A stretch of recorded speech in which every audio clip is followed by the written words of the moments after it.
We are here. My name is Jamal Thomas. This is the Jamal Thomas Show. This is the evening edition of the show, even though I know it is not evening. We have had a full show for you today, and I want to bring on my man. He is a favorite of this channel. He is a favorite of mine. Without further ado, we are joined with the man himself, Michael Maloof. How you doing, Michael? You doing okay? I'm great. How are you doing? I am doing fine. I apologize for the late start. One of the other shows that I was on ran a few minutes late. It's okay. There were difficulties. But thank you for joining me. Michael Maloof. Of course. I'm back on a horse, but I'm back on a horse with a new edition. Michael Maloof, he's a former senior security policy analyst in the Office of Secretary of Defense, author, and regular contributing analyst on RT and other media outlets. He has nearly 30 years of federal service in the U.S. Department of Defense. And more importantly, in the context of this show, he's a friend of the show. And Michael, thank you for joining me, man. Hi, thanks for having me. I'd be remiss if I did not start with what is taking place in the standoff between Iran and the U.S. Iran has sent an offer. The offer basically says, look, we're not going to talk about the nuclear stuff. Stop the blockade. We stop the war. And we will get to the nuclear stuff when these things are effectively done. Trump is like, yeah, no. Reporting came out that the Trump administration won, or at the very least, postulated what would happen if Trump just said, we won, we're out.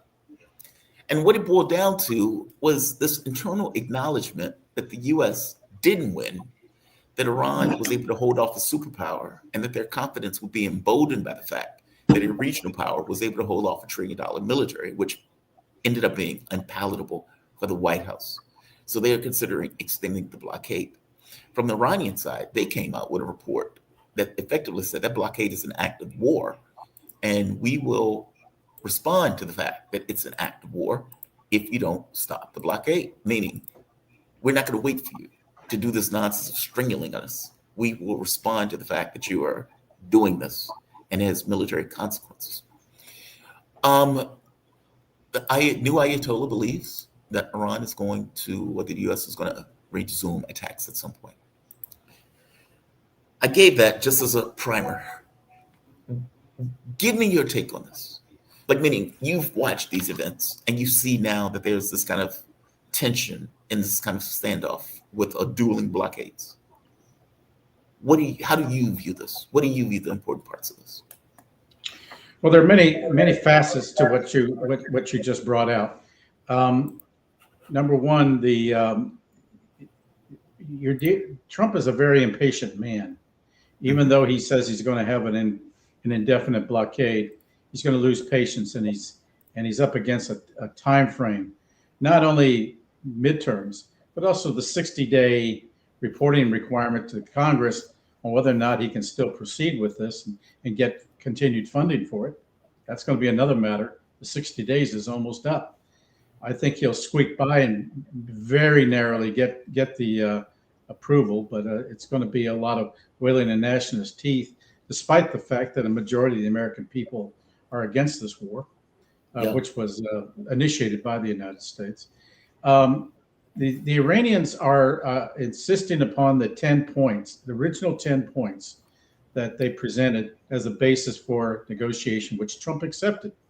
Those 10 points did not include any mention of the nuclear aspect, although Trump is insisting on nuclear. It also included aspects of of Lebanon, protection of cessation of hostilities in Lebanon. Trump has allowed Netanyahu to continue his campaign into Lebanon, which is another issue.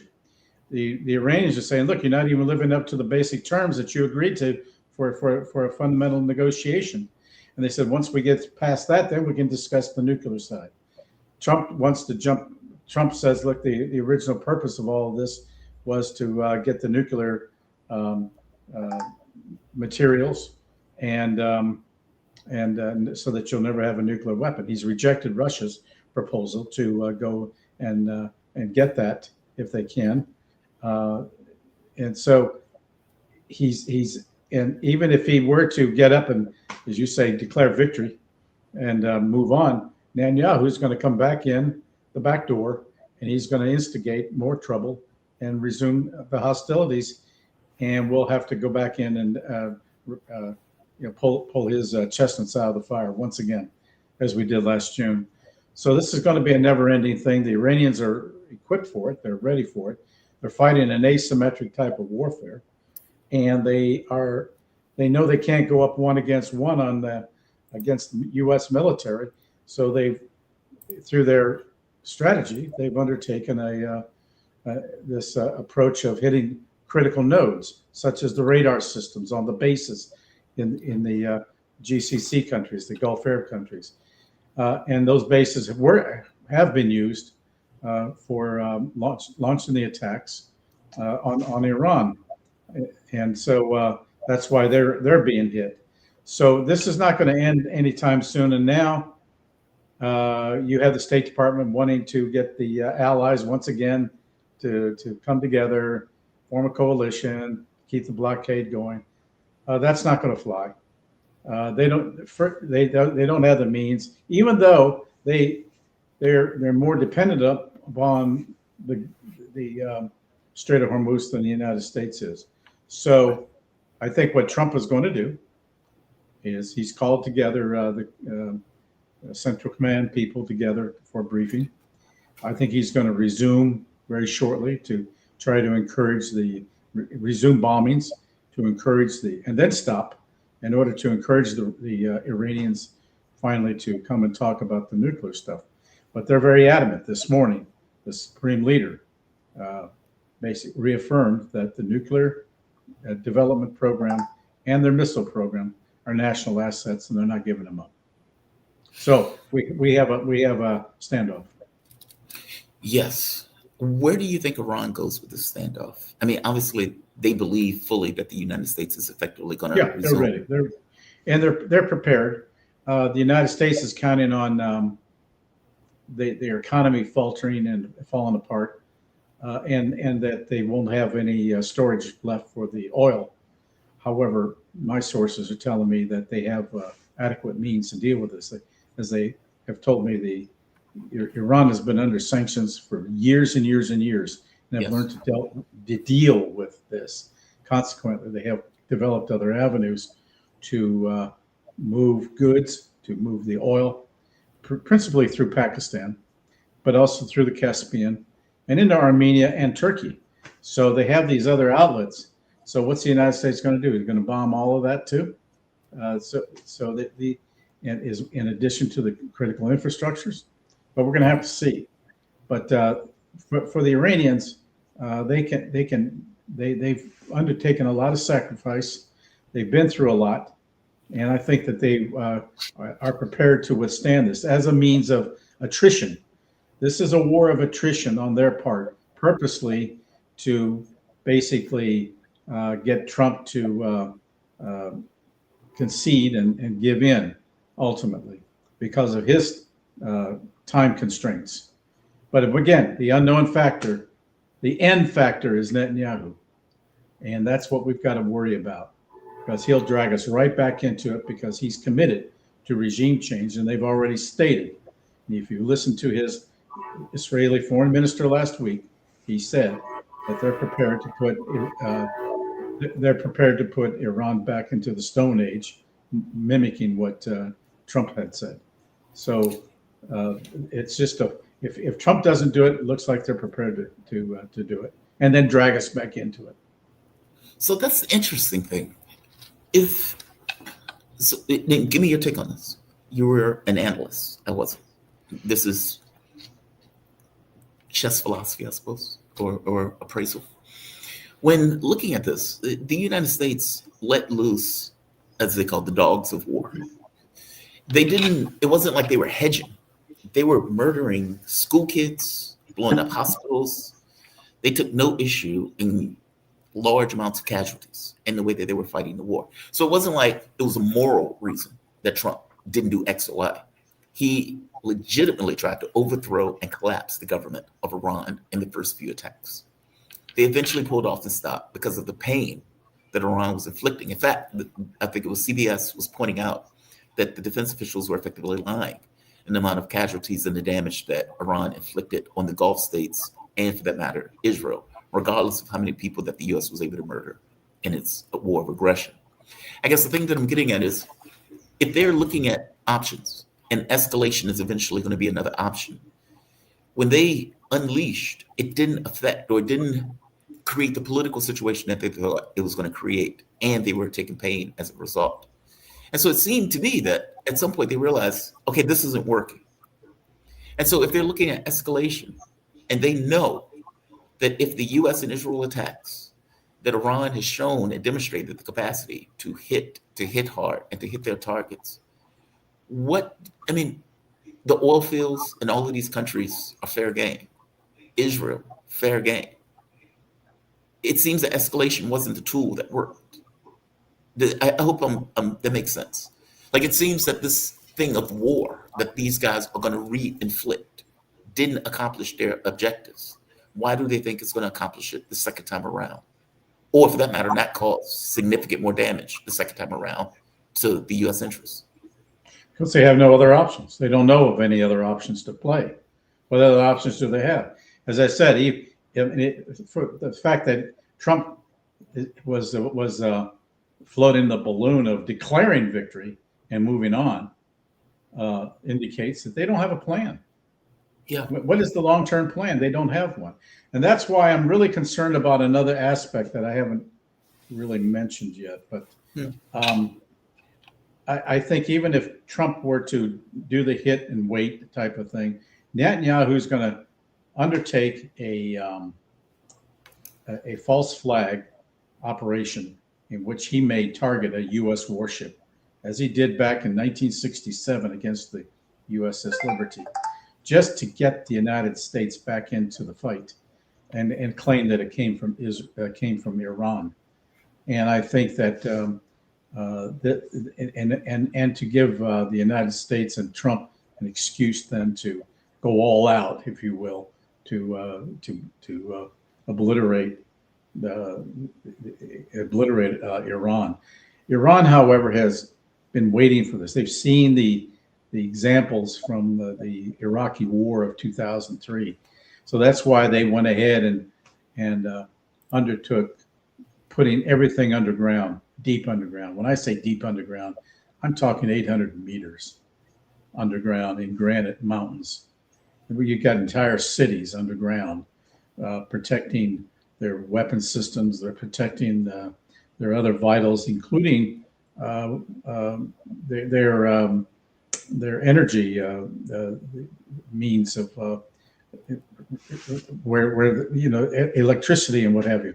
So they put everything underground, and knowing that all the surface stuff is going to be hit.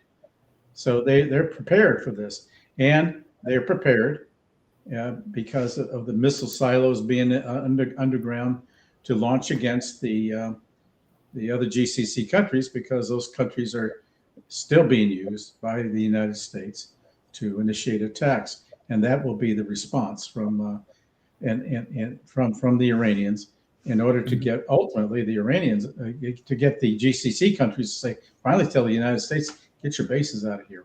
We're constantly being hit. And I think the UAE is already leading that parade. So we're fighting two different kinds of wars here. That's what I'm saying.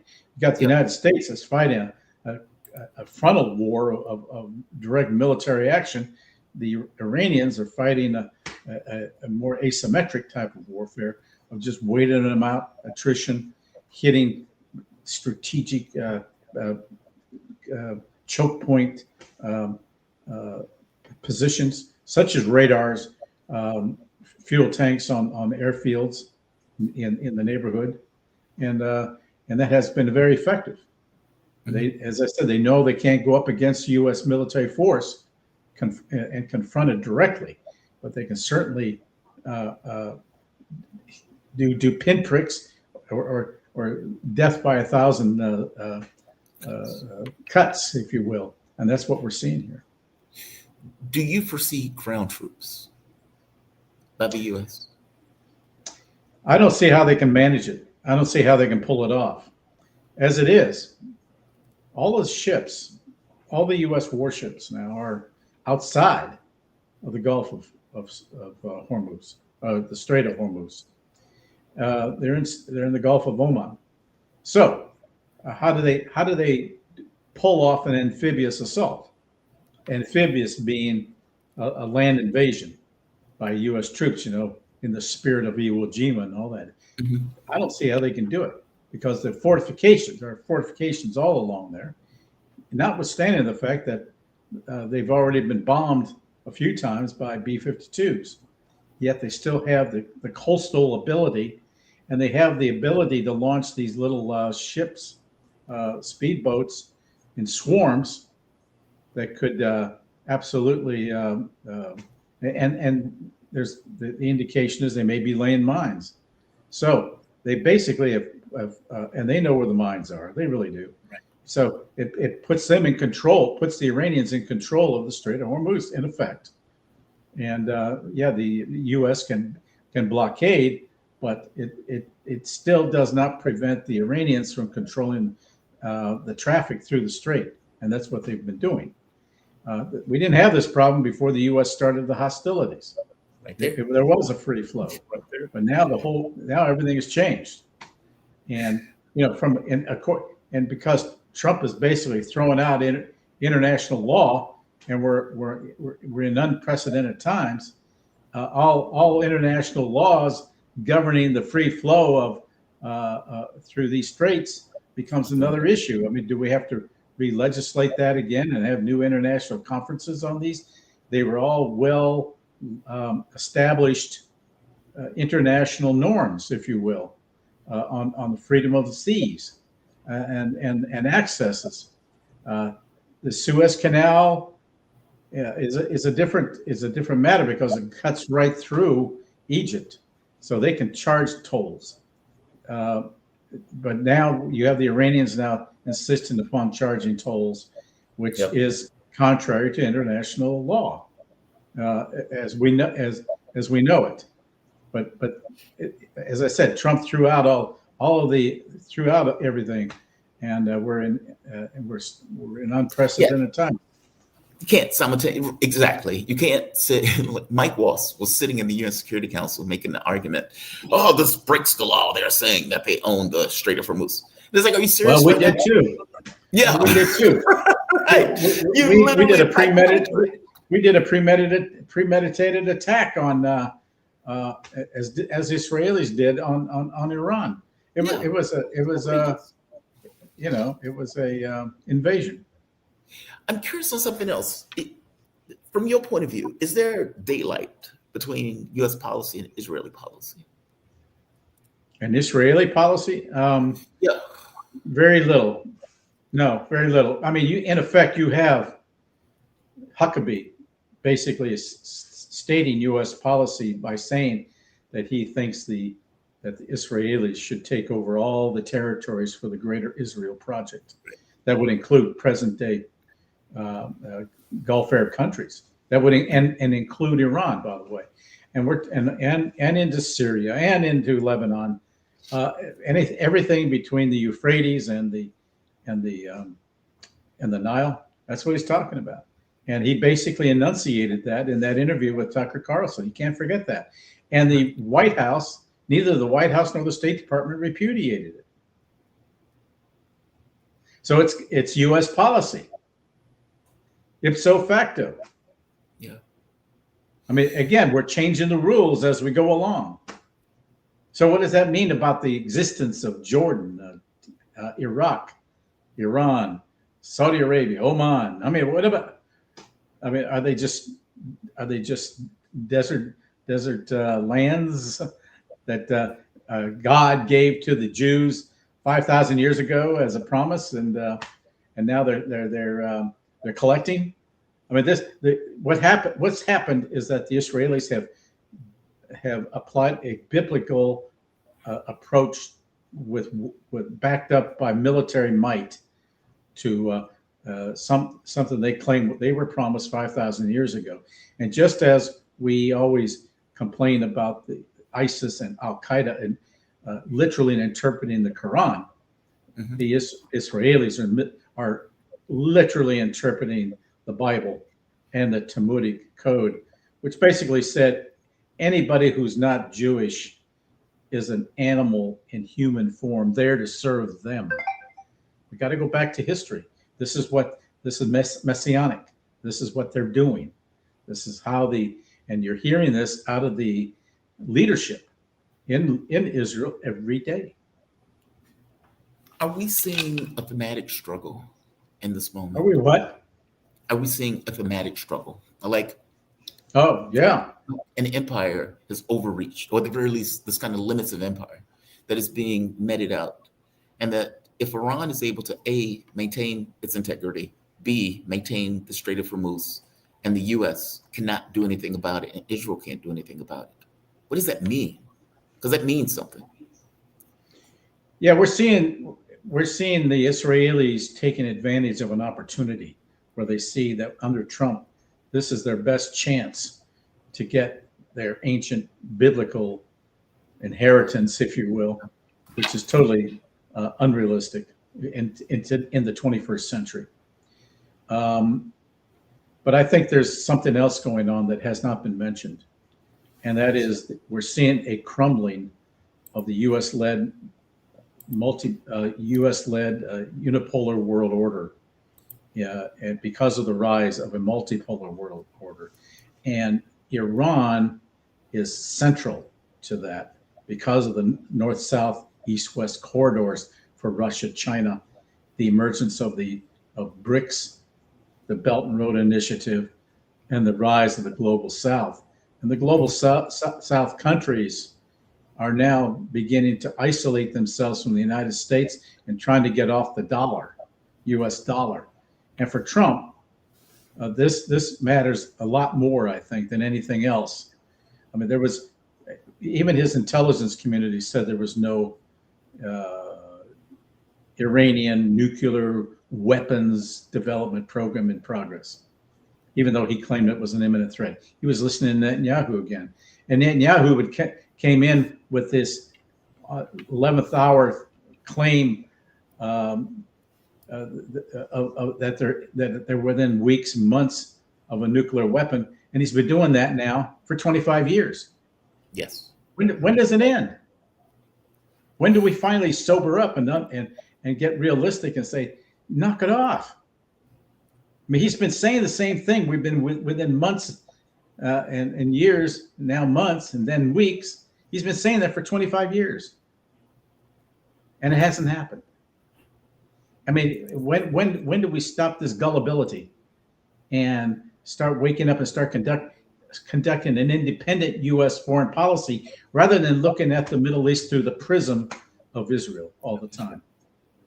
And now we've seen that the monster we've helped create is taking off, and it's on its own, and we cannot control it. It controls Trump now through his donorships, through the contributors, and through the lobbies that have provided funds to our congressional members, and that keeps them all in line. And so I'm unless we can get off of that, we're gonna be spiraling into this eternal problem of destruction. And we're seeing it now in our economy. It's not just the U.S. economy being affected; the whole world economy now is being affected suddenly. And about a year ago, I predicted that this would be happening if the Strait of Hormuz was shut down. Well, Iran kept saying they were going to do it. Like that, to me, that is one of the wildest parts of this conflict. Yeah. Iran said exactly what they were going to do. They said, we're going to shut the Strait of Hormuz down. We believe those bases that are surrounding us are liabilities. Basically, we're going to attack these bases. And the other wild part about it is the U.S. started a war. And when Iran attacked the bases, the U.S. personnel had to flee the bases in order to go to hotels because bases were effectively undefended. That is wild. It's But you see, this is what's happened. Those bases have been there for 30, 40 years, thinking that they're going to be with the Arab countries under some false sense of security, thinking Right. that it would give them a deterrence against Iran.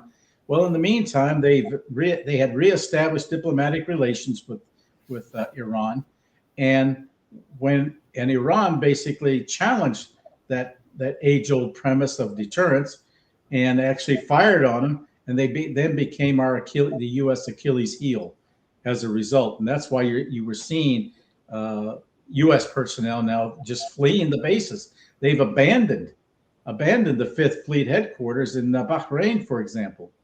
Mhm. And Bahrain is going to be one of those countries that's going to be hit if Trump resumes bombing, as will Saudi Arabia and Qatar and UAE. They're all going to be hit once again because the U.S. is still using those bases for conducting this war. What do you make of the UAE leaving OPEC? Because I think it's been a long time happening. OPEC is, they want to go. They want to go their own way. They're in competition with the Saudis. They can't compete with the Saudis. They want to assert their influence. They had notions of empire. They've been battling with the Saudis for years over Yemen, for example. They've had disagreements there and in Sudan, and so it's been a battle between UAE and the Saudis that lead OPEC. So, but the reality is that their oil production is minuscule.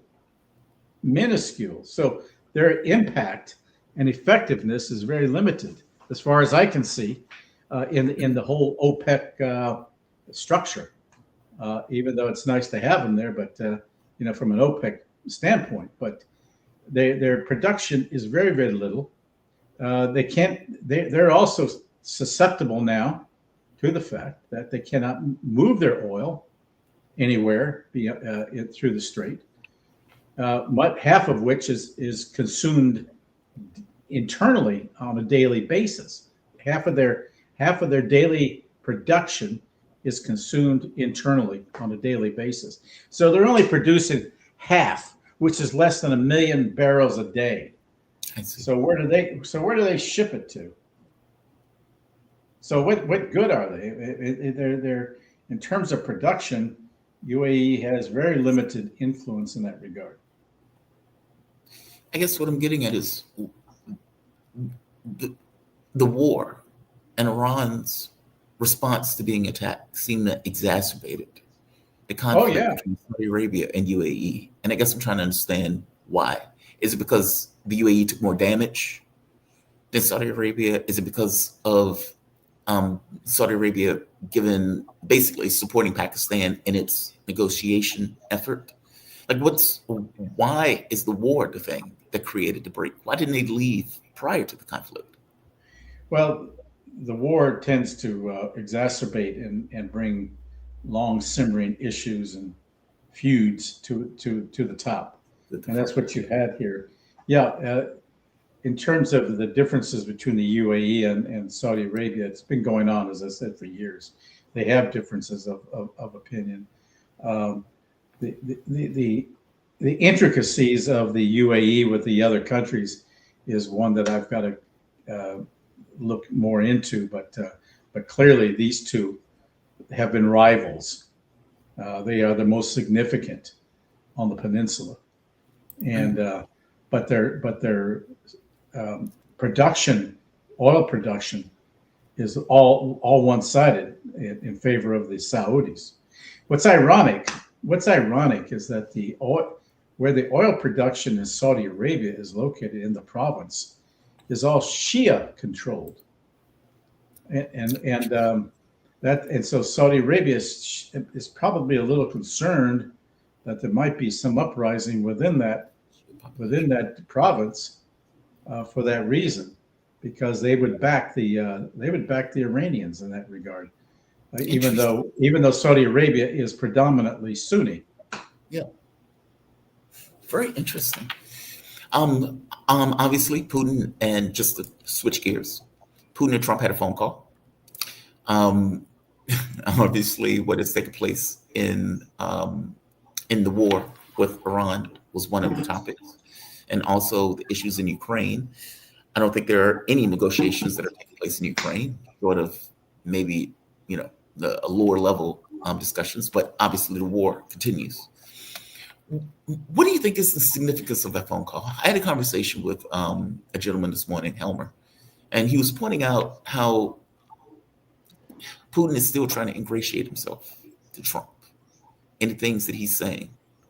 And it's creating contradictions because, in one sense, you're talking to the foreign minister, Arachi, and then you're talking to Trump. And it sounds like you're having two different conversations, which I get on a political level, but Iran is at war. You're supposedly backing Iran. Why are you not doing so when you're talking to the president directly? It's just interesting in this dynamic. What do you make of that phone call? I'm curious from your take on this. I didn't make too much of it. I thought that it's two world leaders trying to sort of checking in with one another, with Russia basically offering assistance on Iran, right? Which they probably could with respect to the uranium, but this war has really made Iran much more hardened to keep it as their national asset. He offered to try and mitigate the differences, but Trump basically said, why don't you take care of the Ukrainian conflict first?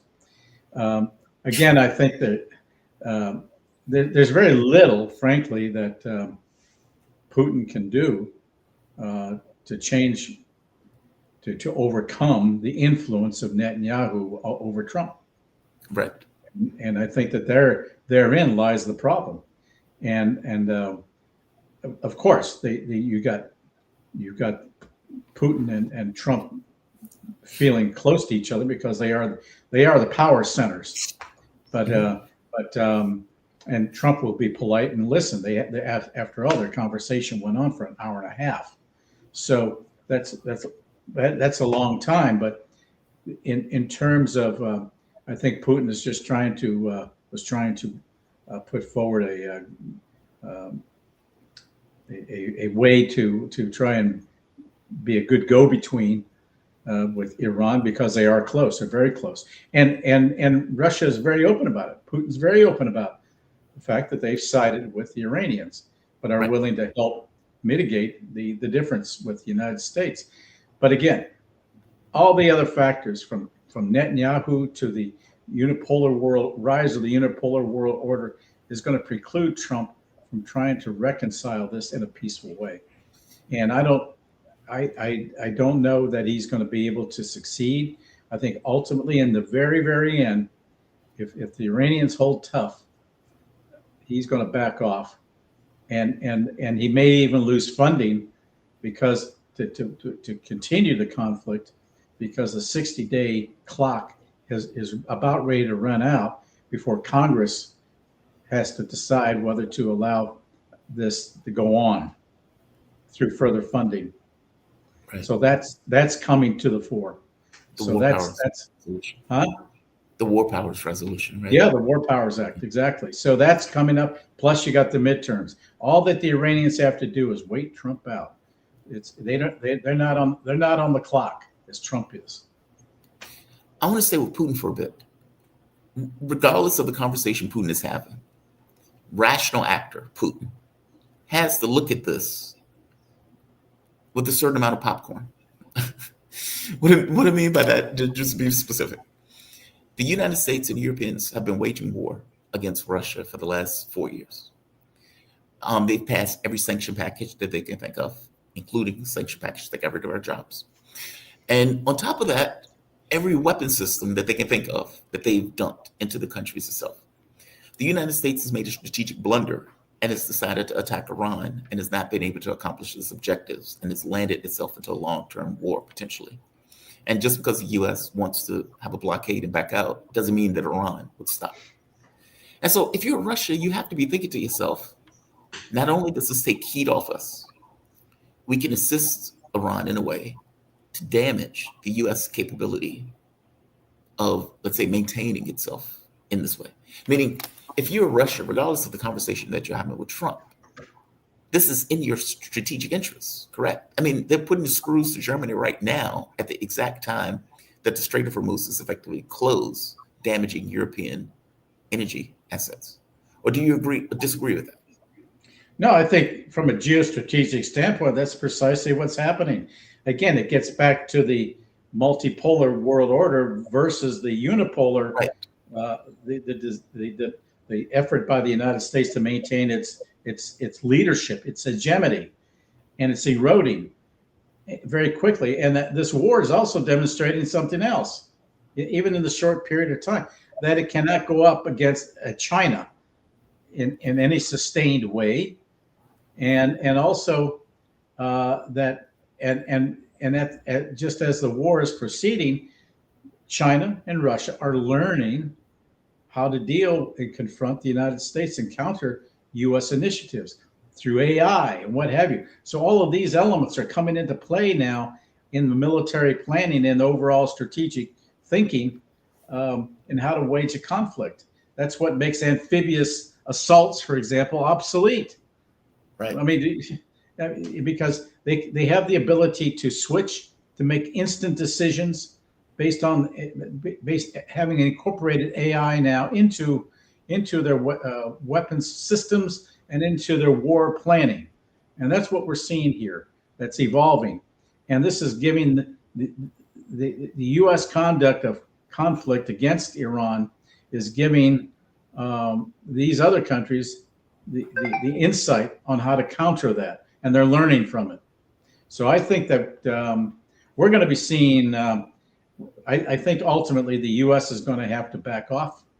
I think Netanyahu may want to go ahead and do his own thing. He will not succeed, and I think that ultimately it will. And the United States is not going to put up with a continuous war on behalf of Israel. Last question. Is Hegseth out of his league? Totally. He was out of his league the day he stepped into the office. He has no, I mean, absolutely no strategic insights. Yeah. He has a military background, certainly, but military guys are meant to salute and take orders.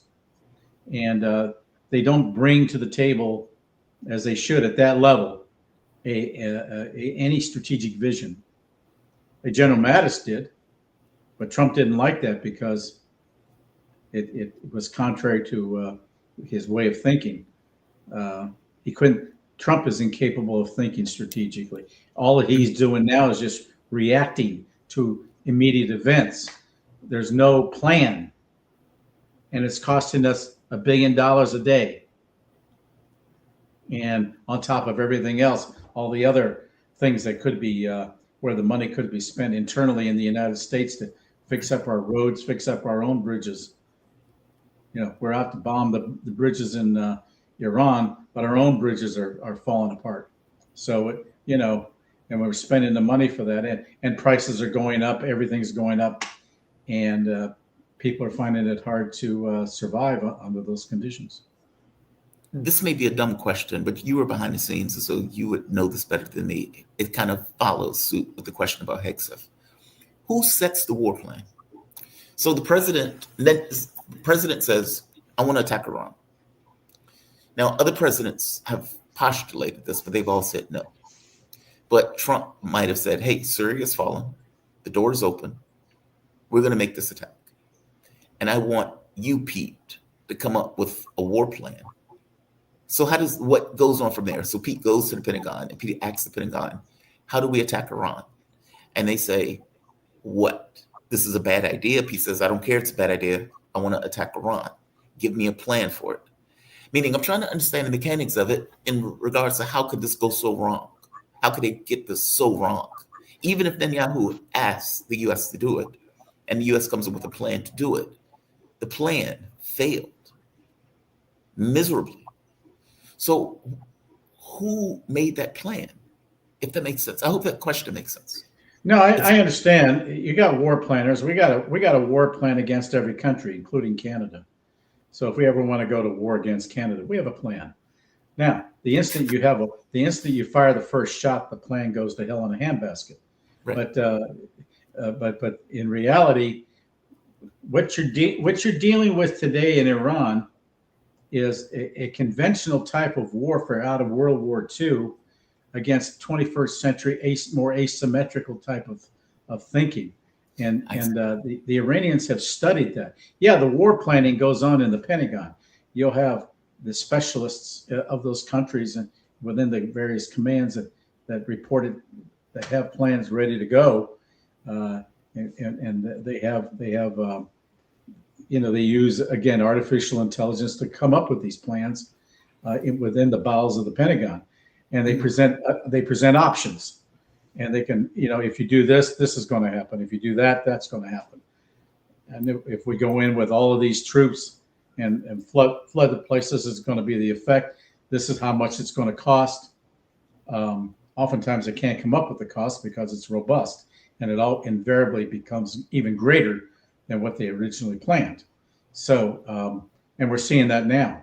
So, but their plans are there. The options are there, and then the president just chooses which option he wants. But again, these options are based upon more conventional warfare type of thinking. For example, we got all these ships over there, but they're way far away from Iran itself. They don't dare get in because the Iranians still have capabilities that can knock out those ships. 50 years ago, 75 years ago, we didn't have that. You didn't have hypersonic missiles capable of knocking out aircraft carriers. Today we do. That's why they're way out there. Even where they are located physically, they can still be attacked. And we haven't even heard from Yemen yet, which did actually attack warships in the Red Sea, and it stopped. If you recall, the attacks on Yemen because of the threats to the warships in the Red Sea. Mm-hmm. So that's why they're keeping them far away. So how effective is that in terms of trying to make any kind of land invasion? It's not going to work. Michael, I have always appreciated these conversations. I thank you for joining me. It is great to talk to you again. Honestly, thanks for having me. There are many people who I miss when I was away. You are one of those people, and I really appreciate it. Thank you. Yeah. Let's stay in touch. I will. And again, I always keep track of you. I hit you up after off airs and stuff like this because I just want to make sure that you're good. And I'll always thank you. Thanks so much. Have a good one. Thank you. You too. Bye-bye. All right. Michael Maloof, the man himself. Great guest. Just to read his bio so everyone will know, Michael Maloof, he is a former senior security policy analyst in the Office of the Secretary of Defense and regular contributing analyst for RT and other media outlets. He has nearly 30 years of federal service in the U.S. Department of Defense. And as I pointed out, he is a damn good friend of this show. Pursuant to the conversation with Michael, you have Trump, who came out, I guess this was this morning or Wednesday, and said this. You're going to love this. The blockade of the blockade is a great idea. Now, again, let's put this in context, right? The entire point of the Iranian blockade was to effectively incorporate world markets and, by extension, pressure on the U.S. government. This is very similar to sanctions, or it's very similar to the way that the United States typically tries to destroy economies. It's very similar. It may take a month, give or take, for that price to be appropriated into our society as, oh my God, there's blockading oil and fertilizer, et cetera. The fertilizer thing is already hit, where farmers, I think it was like 70% saying they're having difficulty affording fertilizer. That's only one commodity out of several that are going to have very difficult times getting appropriated to the various societies. All right. So Trump, his fallback position when his original position didn't work is, okay, we'll do a blockade of the blockade. Hey, Iran is a great idea. Let's just blockade it. For one, it seems that the blockade is somewhat porous. There's that. Two, Iran has found, let's say, other routes. While that may not necessarily accommodate all of the oil that they are producing, in which case there is a time period where there may be a crunch, let's say, but that may be months. We are already in May, starting tomorrow.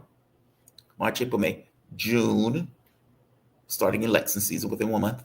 July, 4th of July, meaning travel.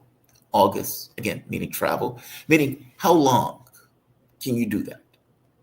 Now, Iran is assuming that this is a lull before the United States once again attacks. I suspect that they are correct. I suspect they're correct. This is Trump. Trump came out with this.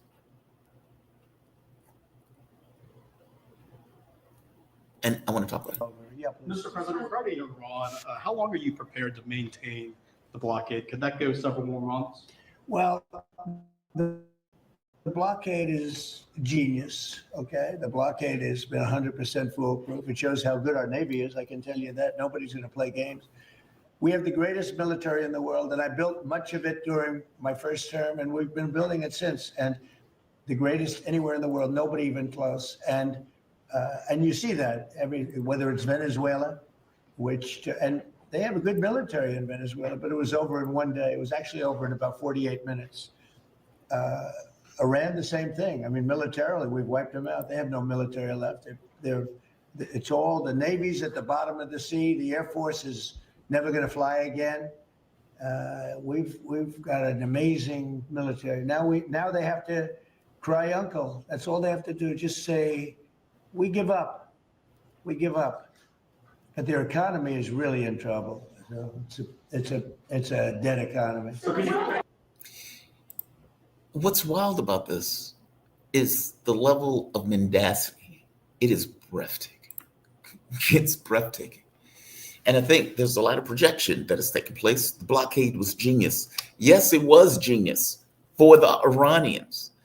And again, this ignores all of the reporting. It ignores all of the reporting. The reporting being an F-5 was able to bomb a U.S. base. Whew. Apparently something that didn't happen for decades. I think Korean War or something like that. On top of that, the damage that Iran was able to inflict on U.S. bases all throughout the Middle East, the terror, apparently, of these ships from the United States where they have to stand far, far off because if they get too close, they get blown out of the water with a hypersonic missile.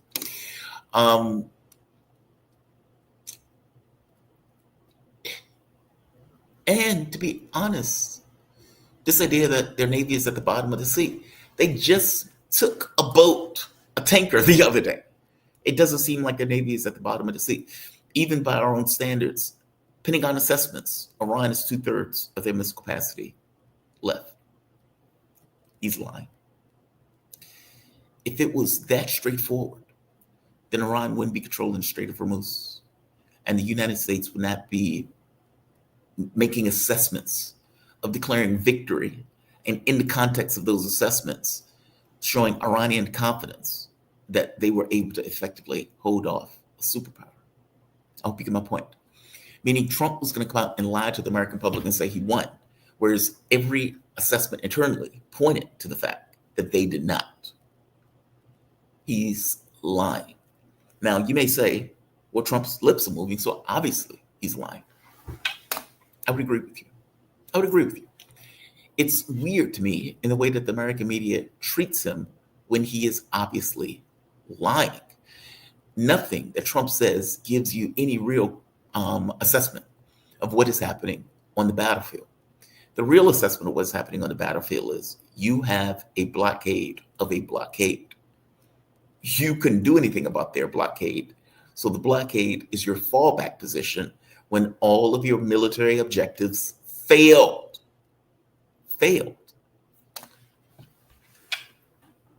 Supposedly it's about nukes. It's not about nukes, but whatever. We want to get the nuclear dust. Failed. We're going to send a force in to get the nuclear dust. That force gets smashed. Failed. We're going to take down their missile capacity. Failed. We're going to force them into a bargaining position for them to accept a surrender. failed. Fail. All of these things have fundamentally failed. And on top of failed, the fact that they're able to control the Strait and impart a tax on boats coming through, and that they've started receiving money for boats coming through, is a momentous failure. It's failure across the board. I hope you get my point. Now, the rub is that the US seems to just be rearming. And when they get to the point where they think they're sufficiently rearmed, they will once again start attacks. Now, Iran has pointed out that, the notion that you are going to be standoffish and strangle us without us responding is nonsense. It's nonsense. This is an act of war, and we will treat it as such. Iran signals decisive response to end maritime bullying and privacy. And let's go into it. A senior Iranian security source has indicated that Tehran is prepared for what is described as a decisive and potentially unprecedented response to ongoing U.S. maritime piracy in the strategic waters surrounding the Strait of Hormuz. Speaking to Press TV on Wednesday, the source warned that continued U.S. action described as a form of maritime blockade would soon be met with direct military response. Quote, the continued U.S. acts of piracy and maritime bullying will be met with a practical and unprecedented response, unquote, source stated, signaling a shift away from restraint towards escalation. Now, the catch is, don't tell me, do it. Don't tell me, do it. What I think people need to kind of accommodate in a response like that is confidence. Confidence. Power is a shadow on the wall, to take a Game of Thrones refrain. And when I say that, what I mean by that is, if I see you and I don't know you, I have to make an appraisal of what I think your capacities are. What do I think this person can do? What do I think this country can do? What do I think they can inflict, et cetera, et cetera? And you may have all sorts of metrics that you use to make an evaluation. What is their economy? What is their industrial base? What is the temperament of the leaders of that particular nation, et cetera? And I will come away with an appraisal. My appraisal could be right. My appraisal could be wrong. My appraisal could be somewhere off. But that's all I can go by, right? The moment that you act, then that power that was a potential becomes kinetic, and it becomes actualized in a way that it is taking force in the material world. If my appraisal is wrong, I may do better than what I thought I was going to do, and you may do worse. But you're also making an appraisal about me that can be grotesquely wrong. I hope you get my point. It's a gamble. It's always a risk. It's an ante. I am responding to what I think you are up until the point where you actually act, in which case I'm responding to reality. And reality may be different than my perceptions. My reality doesn't care about my perceptions, right? The US decided out of hubris, ego, to attack a country. And by themselves, they were able to stand up to an empire.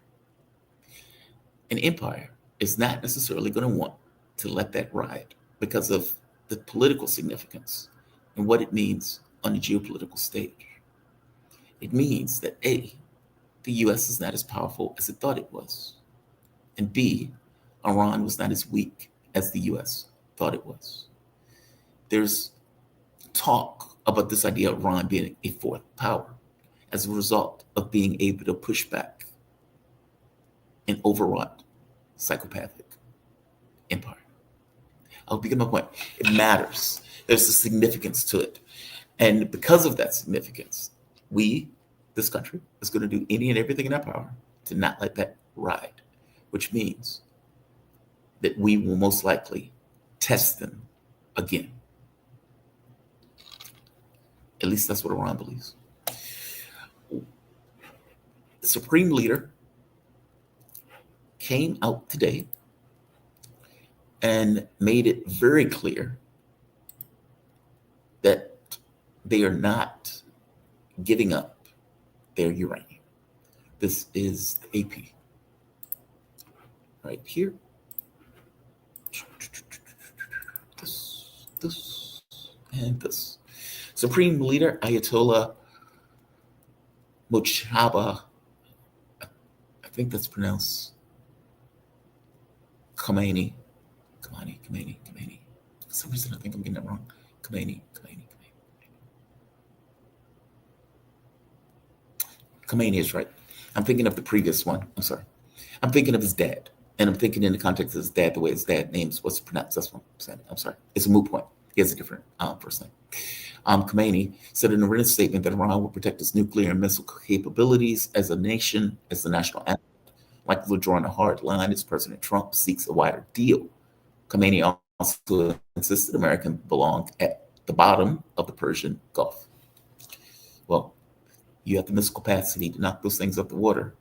So if indeed that takes place, it will take place because of that level of firepower.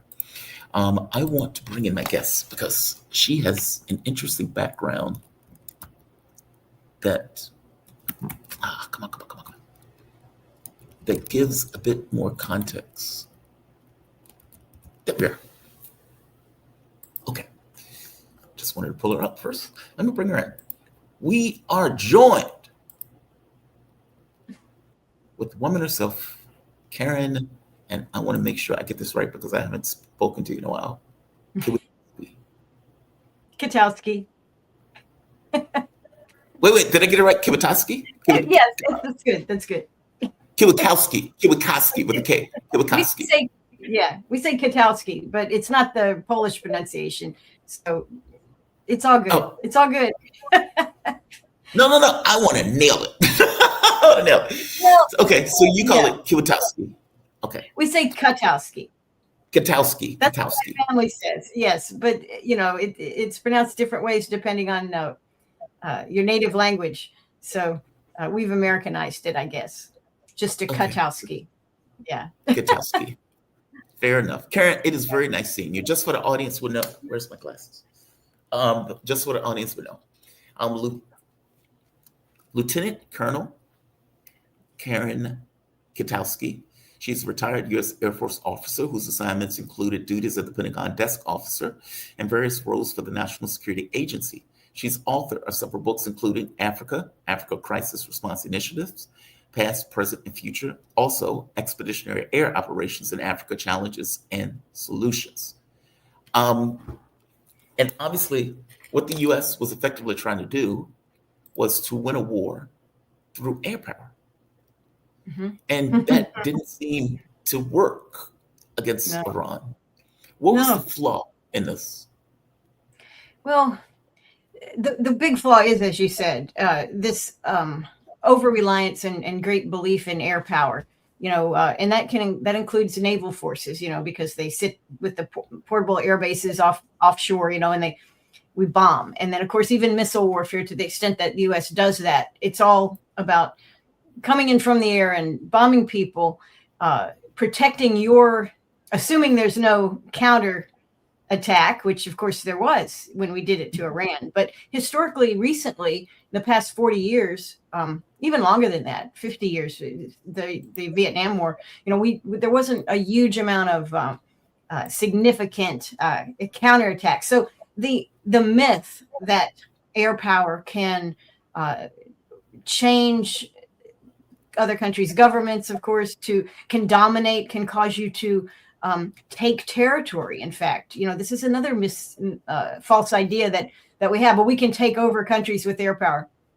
Well, of course, it's sold by the people who make a lot of money selling the United States government and other governments these systems, and because, of course, bombs, missiles, and airplanes and carrier battle groups and those kinds of things cost a ton of money. And in the United States, they are a huge profit center. The markup is superior. It is an excellent markup from a business perspective. And there's a captive audience, which is the U.S. government, which loves it, which is easy to indoctrinate. We have the military-industrial complex, which helps shape the Congress's view of all these things. So they like it. They air power is great.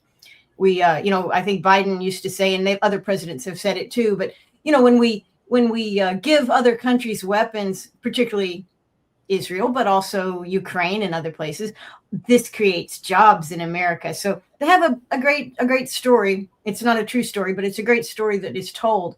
And our politicians like the money. They like the idea of jobs. The military-industrial complex does not create as many jobs. It's actually the least efficient of government type of job creation or government spending. It's the least efficient at creating actual jobs. I think if you invest in healthcare or education or infrastructure, like let's say, I don't know, interstate highways and bridges, you want to repair those, that creates far more jobs per tax dollar than the military industrial complex does. However, we're not congressmen. We don't get our campaigns funded by the military industrial complex. It's not so much the jobs that are created, but it's where the money flows, and it flows to the politics of opinion shaping, the Congress, the media, and all that. So, and it's very clear. I mean, if you look at even before we had who's the guy that bought TikTok and CBS, Paramount, Ellison, the Ellison. So they also in computers and a little bit of AI and things like that. And so they got in the news recently because they bought up more of our social media and news media. But this is a long process. That before we had TikTok even became a thing that people were concerned about because it was sharing information and imagery and that kind of thing. Before that, the major TV stations, CNN, ABC, CBS, all these guys, all their advertising comes from military industrial complex and big pharma, and their ownership, their actual board of directors and the people that own the stock were all, Boeing, Lockheed Martin, these guys. So we have a story to tell, and that story is air power works. Well, it works to line the pockets of people that are in that business. There's no doubt. And it lines the pockets of congressmen and senators. But it doesn't win wars. And again, none of this seems to matter because Americans don't have, they don't support this war. They didn't support a whole bunch of wars that we've done, but the government keeps doing them. And we keep getting told, well, this is good for our country. And of course it's not. And air power is a big part of furthering that myth that these wars are good for us because they do make a lot of money. Now, what doesn't work? What actually works to take over a country is you send your army in, right? Right. A lot of blood happens. A lot of blood, a lot of terrible things happen because your sons and daughters and brothers and sisters, they're in this war. They're writing letters back describing how they're feeling. They are coming back home and they're messed up. Like we remember with Vietnam, with Afghanistan, with Iraq, these long wars that really destroyed the actual average people who serve in the military. So to counter that, you counter that by an air war eliminates all that, right? Because nobody's on. If you really want to do something to be a global empire, which is what I think Trump and all the Congress wants to do, this idea of we can control the world, you need to have a massive army. We don't have a massive army. We have a volunteer army. It's very, very small. It's not very well trained. It's not ideologically consistent. This idea that we shave their heads and send them to Quantico or to Paris Island or something. We reshape them. We build them. We turn them into soldiers. The whole Full Metal Jacket story. We don't really do that anymore. It's not. We do it, but we don't do it effectively. So our military is not good, especially the Army. It's good for defense. I'm sure they're all patriotic Americans. I would not doubt that. But we're not asking them to defend America. We are asking them to be mercenaries, and they're not good mercenaries. This is not good. So we have to keep them out of countries. So we're in kind of a catch-22. The government has its own catch-22. They want to take over governments. The only tool they have is to keep human beings, American soldiers, off the ground. Because if they do that, then Congress hears about it. It's a big problem. So the air war is such a popular tool.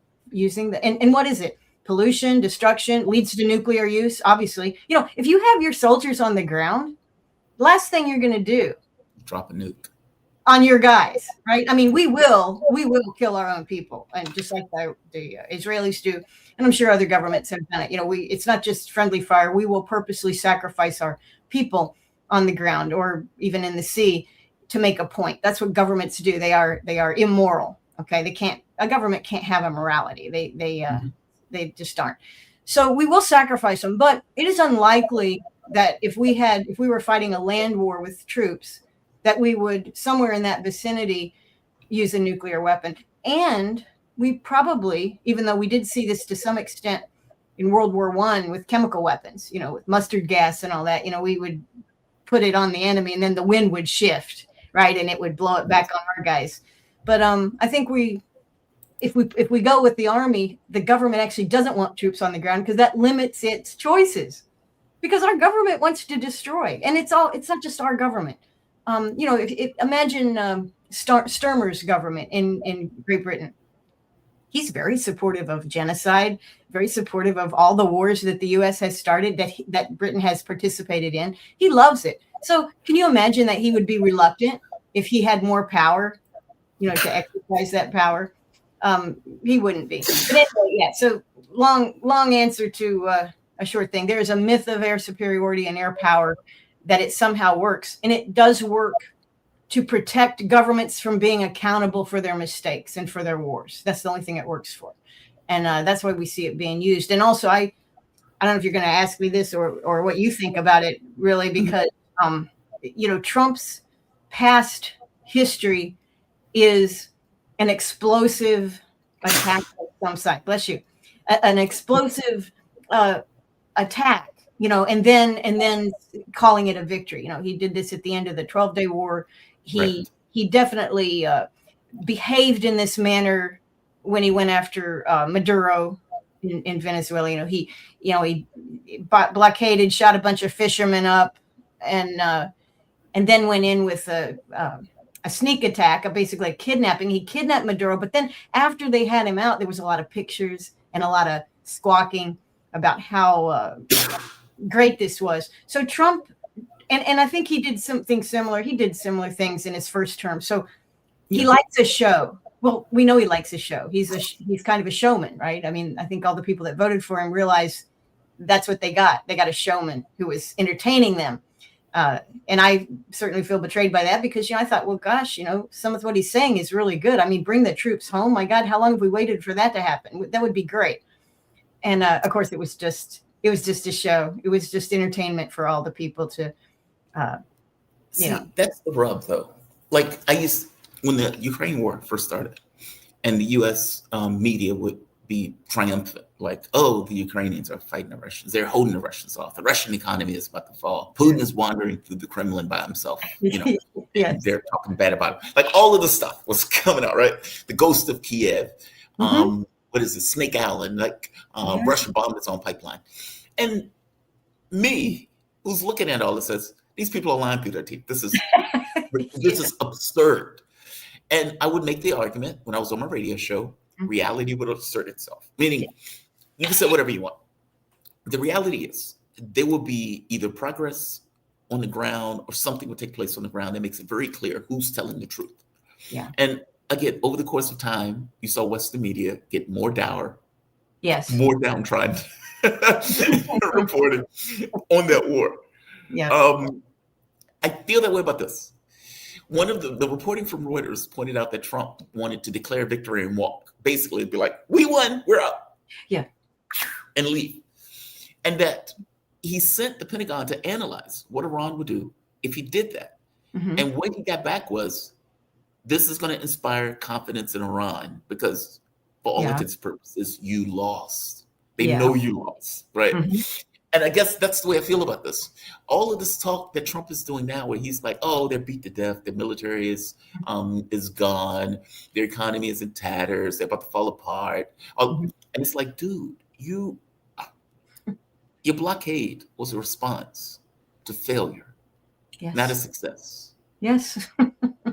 like the level of lying in this is breathtaking. Yeah. It Do really you, is. what do you think happens next in this? I mean, because I think as you articulate, he's in a box. You can't Yeah. walk. By the same token, you tried the war, and the blockade is silly because ultimately you're just hurting yourself and the rest of the world. Hmm. Where do you think this goes? Well, unfortunately, you know, this is already run too late in the calendar year for us. Let's say Yeah. we started this thing. Well, it was planned back in apparently January or no, actually earlier than that. In late December, we were fomenting in Iran some sort of revolution. You know, Mossad was there, CIA was there, working with some of the other people that we might have worked with in Iran then. And Scott Bessent, the Treasury Secretary, just said that yes, we actually contracted dollars on purpose in December and January in Iran in order to hyperinflate for a short period of time, you know, and then cause these riots that then they hoped the IRGC and the government of Iran would violently counteract, you know, and this would lead to some sort of bloody revolution in Iran. And they've actually said that. Now, that's not very well thought out. It's not historically logical. You know, it's unlikely to have happened even under the best of circumstances. But that's what they were doing in December and early January. Then more recently, you know, Bessent is taking crypto coin. I think Tether, he's frozen a bunch of Tether accounts that the Iranians had. You know, they're really trying to crush the Iranian economy, and they think it's great. This is going to work, just like everything else that they did was going to work, but for whatever reason, you know, didn't work. So they keep piling on. Everything they do is piling on. And if this had been a 4-day war and it ended on Purim, you know, the Tuesday after February 28th, if this is what had happened, which is what the Israelis certainly told Trump would happen, it might have, you know, he could have had an off ramp. There could have been fussing around for a month, and then we would be already done by now, and we would have had kind of a stability of sorts. But of course, you know, they don't know what they're dealing with Iran. They didn't study Iran very closely. They made a lot of bad assumptions, which is unforgivable, really, because we spend $1 trillion a year on defense and intelligence. We spend more than that when you count all the intelligence money. We have 18 intelligence agencies now. It used to be only like 14, but it's 18 different intelligence agencies in the US, and they all study Iran, some aspect of Iran, whether it's energy, finances, you know, military readiness, society, everything. And they all had advice to give to Trump, but he took none of it. He took the Israeli advice, which was what they told him, you know, attack now. It'll be over with by Tuesday.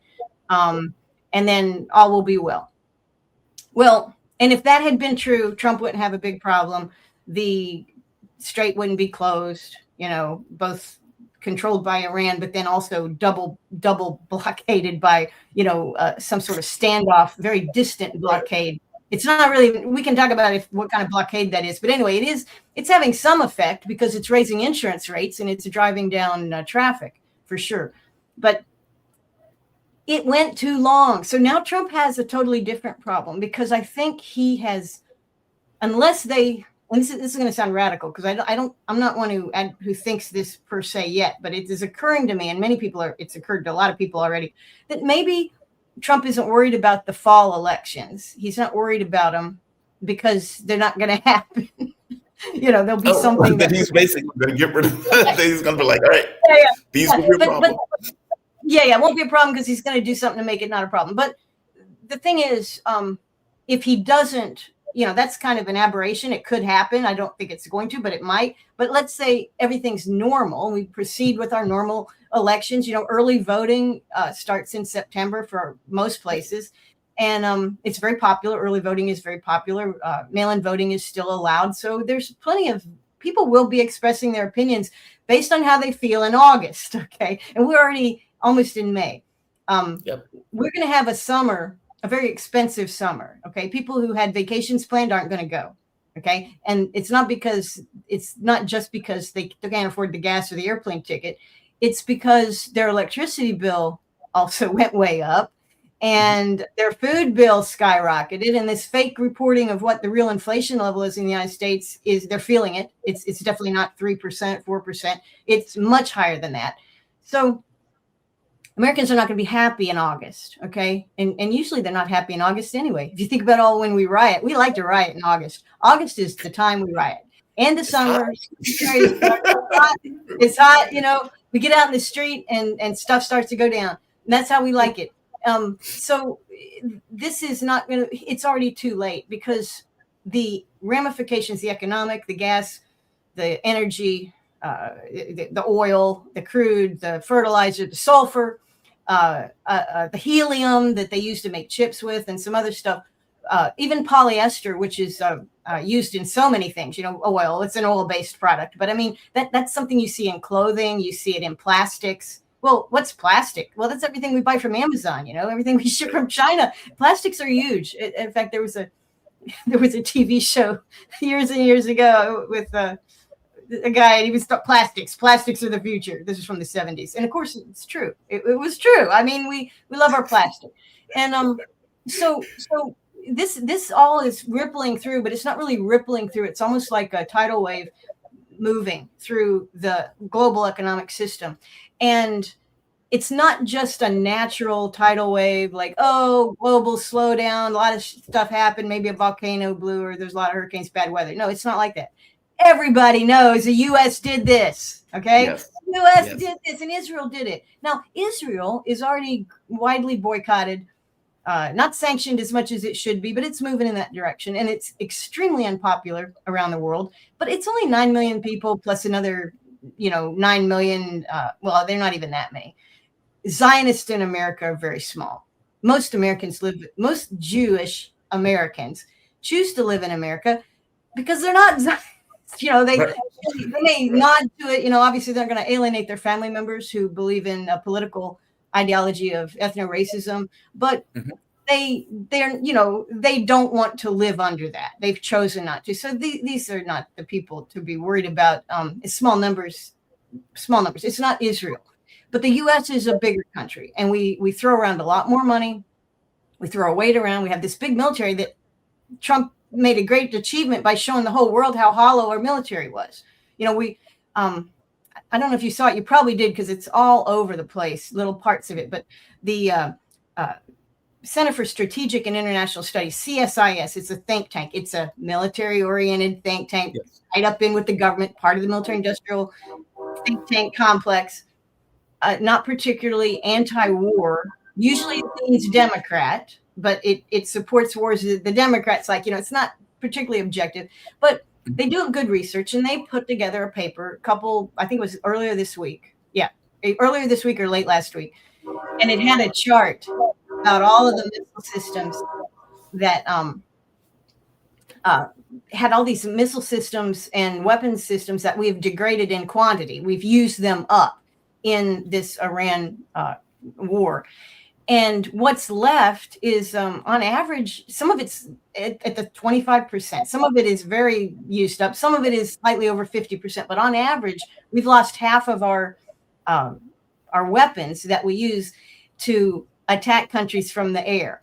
Right. Now, we realize we don't have an army. So it's not like we got, if we run out of air power, we'll just march the army in. No, we won't. Our army's tiny, and it's not going to march anywhere. Okay, it's not going to happen. So I was just going to say 50% of that, 50% of Patriots, 30% of JASSMs, 20%. And they've just I just saw this today. Actually, I guess it's been out for a couple of days. But we have this thing called Dark Eagle, which is I've always said when people ask me, do we have hypersonic missiles, and that's a common thought. And it's right to an extent, but because the Air Force canceled theirs and Navy canceled their hypersonic missile program, but the Army did not cancel theirs, and I had not heard much about it. Anyway, It is now being delivered untested. It's delivered in like a operational test mode capacity, just like the PRSM, the PRISMs, the precision missiles that we tested on Iran and they hit schools. It's like that. We only have a few of the PRISM missiles, and we only have a few of these Dark Eagle hypersonic missiles. They're ground launched kind of like the Patriot pack Right. missiles are, off of this mobile kind of shooter system. Looks like a Patriot thing. Anyway, we don't have a lot of them because this was a preliminary, let's see how these work out. But they've got them, and I think Lockheed Martin produces them, and they've got a big promotional video out. They only have like 18. So anyway, they're delivering them to practice them, I guess, on Iran. So we do have a minor, small hyper, but that actually just feeds the whole awareness of the rest of the world that our military is hollow. First of all, we're late to the game on hypersonics, and we don't even know if ours work. We have one example, and we're probably going to blow them up in Iran. Well, I hope we don't. But Trump's personality is very much, and it's not just Trump's personality. Every time a president sends a bunch of troops somewhere, especially on ships where we're sitting there, we're having to feed them, although we're not feeding our Navy guys very well, apparently. It's shocking, actually, some of the pictures. Yes. But we have to feed them, maintain them, keep them going, keep the fuel on the aircraft, and we're just sitting there. We got 3 carriers in the region sitting there with all of their aircraft and capability, some battleships with their missile capability. We have, and we've loaded up on Air Force and refueling airplanes in Israel and elsewhere, some of the trusted countries, not really too far forward, close to Iran, because Iran, obviously, contrary to what everybody, Rubio, Trump, and Hegseth have said, Iran actually does have an Air Force. They actually have an army. They actually have a Navy. The Army, of course, we're afraid of, but their Navy and Air Force is still operational and still effective. And of course, with the drones as a multiplier, it's just nuts. Anyway, I think Trump will be like other presidents have been. He's locked himself in by deploying all this stuff. And what are people going to say? Like, think about the soldier, right? Or the airman or the Navy guy. They're sent over. Rush, right? Make your will, say your goodbyes. You don't know when you're coming back. We're not going to feed you very well. Sit over here in the hot sun and wait. Sorry about that. Oh, you're fine. You're fine. What happened? Basically, hurry up to wait. Yeah. So they're hurry up and wait. And and when they come back after that, yes, of course, nobody wants to die. Nobody wants to fight wars, but there's a human tendency to like, Want to this was a big waste of my time. This was a big waste of my time. What a stupid president. Well, of course, we can all say that any day of the week. What a stupid president. That would be a factual statement. I don't care who the president is. They don't behave very well. But anyway, there's a tendency among the presidents not to be criticized for committing and then drawing back, not being a taco, not Trump always chickens out. Well, you could say that nobody wants to be seen as that. And yet the bad thing is we've revealed by doing all this, we've revealed that we are weak. We are hollow. Our military is unsupportable. It's designed to be an expeditionary force, but we didn't give it a logistics tail, and we use it so indiscriminately, so stupidly that we've wasted so much of it. So the whole world, especially our China and Russia, other countries that would look at us as a threat, which of course we are a threat. But Right. as they look at that, they're drawing a conclusion that is not pleasant for Trump, particularly being with Trump's ego being so massive, because he's out there. He has made mistake after mistake after mistake. Now, is it all his fault? Yeah, it is all his fault. Okay, because he's listening to the wrong people. If you constantly, if you have a friend and that friend always is telling you to do stupid things. Oh yeah, you should buy this. It's going to work great. And then you buy it and it breaks. And you go, well, why don't you tell me? Oh, why don't you buy this other thing? It'll work great. And then like 4 times after that, you're still listening to this guy. No, you don't want that. That's your fault. You have to say, I love my friend, but I do not take advice on what to buy or what to do from this friend. This friend is got a problem. So it is Trump's fault. He listens to the wrong people. He surrounds himself with the wrong people. He surrounds himself with psychopaths. He chose those people. Yeah. And he's chosen to do this, and he has now got himself in a big hole. He has revealed in just incredible American military weakness, not just leadership weakness, but capabilities, technical capabilities, logistical capabilities, heck, we can't even produce. The cost of our military is a laughing stock. The rest of the world, we're losing. And I'm not complaining about this. Change happens. When you're no good, people eventually figure that out. And we are no good, not just no good in a moral sense. We lie to our people. We constantly provoke wars. We love war, but we're not very capable of fighting them effectively. We cause all these problems. But it's the rest of the world. Even our customers are turning away. Now, what we did to the Gulf states is we blindsided them. We sucked them in. We said, you pay for the bases. You got a lot of oil money. You pay for the bases. You invest in American projects. You do all this stuff. You buy American equipment to put on those bases, and then we will protect you from attack, wherever that would come from. Now, more likely it would come from Israel, but we would protect them from that too, I guess. And then we blindsided them with this sudden war in the middle of negotiations for the second time. So we can't really say we were blindsided. It's an American pattern.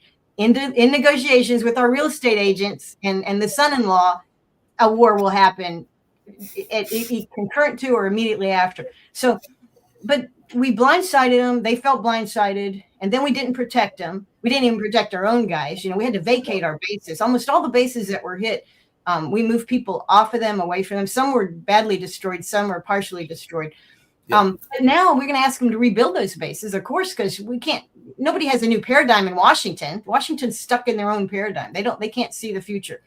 So we're saying, oh, well, somebody's got to rebuild these bases. And it's like, and buy more stuff so we can pump up our industrial base and build more of this crappy equipment we've been selling everybody.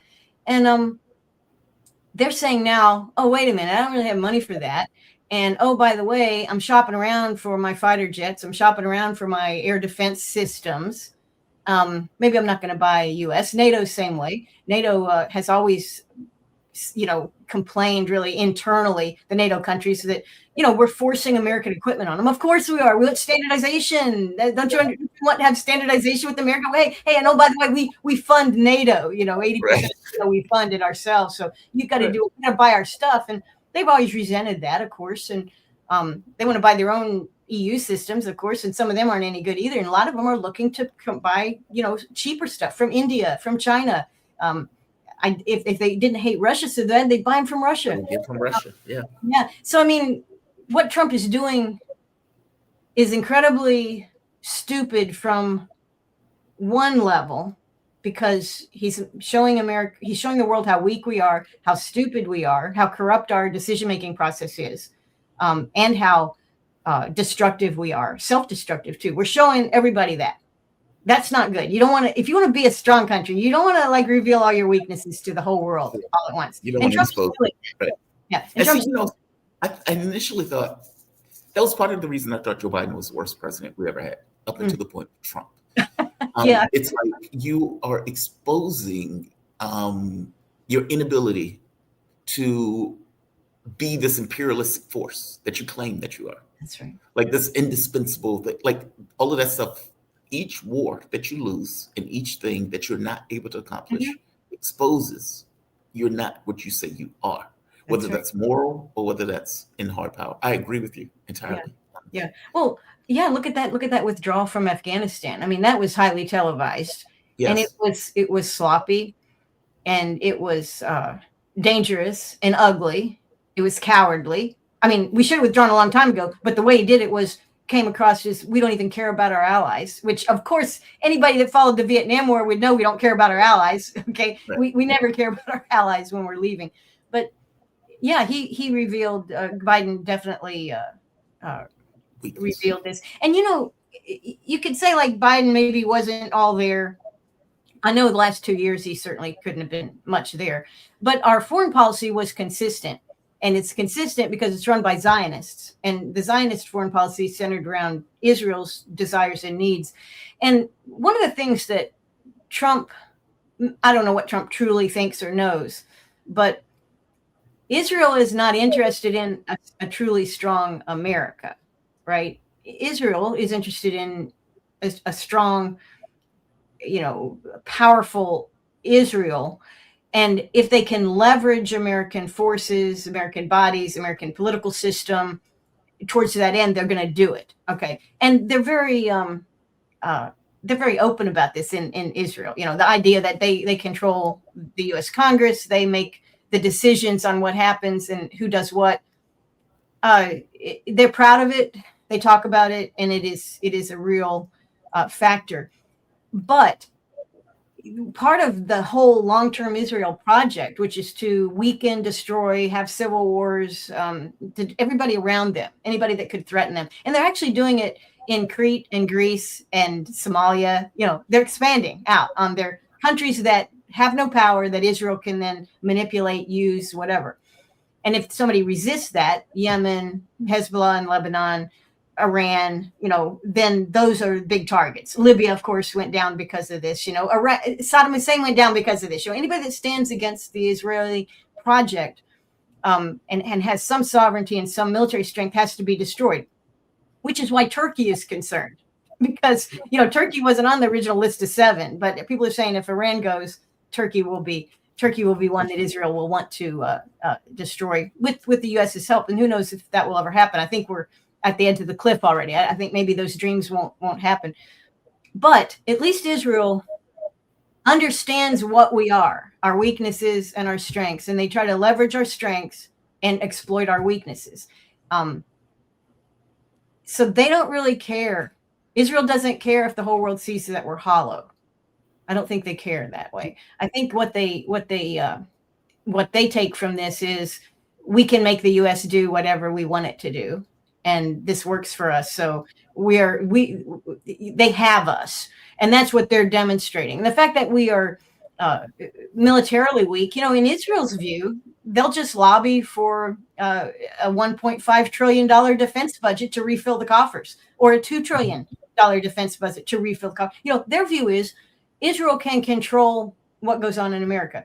And that leaves out all the American people, right? It leaves out 99.9% of the population who really is not benefiting from military spending. We're not benefiting from these expeditionary wars. We're certainly not benefiting from our relationship to Israel. That actually is that has been to our harmful. That's actually been extremely harmful for Americans abroad because, you know, we are the genocide supporters. We fund the genocide. Right. We've done it before, but we've certainly done everything we could to continue it since October 7th. You know, we've definitely so we're tagged with this thing because Israel. So Israel is a detriment to 99.9% of Americans, but money wise and politically wise, you know, they feel that. So what if America is seen as weak? We can control America. We don't even want America too strong. And we certainly don't want a populist America. They certainly don't want that. One of the audience members asked a question. They said, Karen, I've read some of your articles about neocons back in the day. I'm curious, how much did your fellow Air Force junior, I don't know what, med or junior medium officers, basically, did they agree with you? Yeah, well, when I had my eyes opened, that would be the last 4 years I was in the Pentagon, 2 years at the Air Staff and 3 years at the Office of Secretary of Defense. So working with more civilians in the second job. But the Air Staff job, I worked with a lot of guys who were majors and lieutenant colonels, some colonels, mainly majors and lieutenant colonels. So that's what he's talking about there. And they were pilots and they were logistics guys and they were intel guys, all different kinds that they were put together in this planning office. And I was in that office with them. And I learned a lot of stuff. And what I learned was I thought I was cynical. These guys were way more cynical than me and way smarter. Yeah. And I remember that I had my cubicle was shared with a F-16 pilot. And he was one of the stereotypical F-16 pilot. He just wanted to fly. And it was unfortunate for him that he had to do a job in the Pentagon and get out of his flight duties, and all he was hoping to do was get back in the cockpit. That's you know, he loved to fly, but he was extremely smart and savvy as to how policy worked and all this other stuff and our history, you know, because he had participated in it. So the guys that actually and I think you see this pretty much everywhere. This attitude, this cynicism, you know, Catch-22, the novel, where was all the smart guys? They were the guys where the rubber meets the road. They were the guys doing the work, and the enforcers, the generals, you know, the colonels. They were the ones we laughed at, okay, because they had drank the Kool-Aid, and the rest of us were just living our lives trying to take care of ourselves and our buddies, kind of thing. And that's of course set in a wartime situation, but there was a lot. I saw that. So then when I moved to the Office of Secretary of Defense, I worked more with full colonels and lieutenant colonels, and I was a junior lieutenant colonel. Actually, yeah, I just got promoted, so I was like, you know, these guys. I looked up to these guys, and so when the stuff I released to anonymously posted while I was still in the military about what was going on, and the things that the positions that I took then and have continued to hold for 25 years, I learned much of that from my colonel buddies. They would explain to me, this is what the guys are doing. This is the lies that they're telling. This is how they're evading classification procedure. This is how they are picking and choosing and selling it. This is how they're getting it to the New York Times and the Post. This is what our bosses are doing. And these are full colonels, but this is what they said. They could see it, and they could connect it to their 20 and sometimes 25 years of service throughout a period where we saw the 1991 invasion of Iraq, multiple bombing, and basically a Cold War with Iraq until we went back in 2003. So these guys were very aware of, and we were working in Middle East policy. So these guys knew, and they knew the players. They had counterparts in the Gulf states, right? They knew the Israelis. What they thought about the Israel. You know, people will say, "Oh, Karen, you know, she's critical of the IDF. She's not very generous towards them. You know, she doesn't really like Zionism." Yeah, guess where I learned that from? You know, other guys in the military. But these guys, you know, to speak out, particularly to speak out outside of your system, and even to speak out within the system, that's not a good idea to do that. You will be blacklisted. Okay. And I'm sure I didn't care, but many of these guys had kids in college. They had mortgages. They had wives that either didn't work or preferred to have a 2-income household. So the man's job, these guys they needed to remain employed. They needed to have a post-military career, high-paying job. And where are those jobs going to be? Mostly in the defense industrial establishment. So they hold that over a lot of people. And so it's way big of a sacrifice, but I'm telling you what they thought was what I thought. And I'll tell you the other thing to answer that question. So my first anonymous postings, and I was smart enough or whatever to do it anonymously, because I had the sense that even joking about what these guys were doing, which is a lot of what I was doing anonymously, as I was kind of being sarcastic about it, would be enough to get me gone. Okay. Which I didn't want to do. So I posted anonymously, and I went to Lou Rockwell. Lou Rockwell at that time would never publish anonymous. He said, I can't do it. And I said, okay, well, I'll find somebody else. So I went to David Hackworth. I did not know him. I know he didn't like women in the military. I knew that about him. But he had run a site called Soldiers for the Truth. And I contacted him, email or whatever. And from my military account, you can't do that nowadays. They have everything completely under control in that regard. And I wondered why he immediately gave me a login and said, write whatever you want to do. You got it. Go girl. And I did not understand initially why, because I'm not a great writer. I didn't know if my insights were particularly important, but I just felt like I needed to get it out. I was so frustrated. And it occurred to me over a year later, maybe longer, that why would Hackworth, who didn't really like women in the military, you know, very much an old style military guy, very well connected, but why would he believe what I had to say? And I know why now. And it occurred to me about a year and a half later. He was hearing it from literally every friend he had in the Pentagon, right? Right. They're telling him the same thing. Everybody's telling him the same thing. Nobody's willing to put it in writing or able to. It's not wise for everybody to do that. but they all thought that way. So in my view, the mid-rank officers did it. Now, junior officers, I was a junior officer once. I drank the Kool-Aid for 10 years. Okay. Mhm. I thought it was all good. What started to change my mind was a tour I had.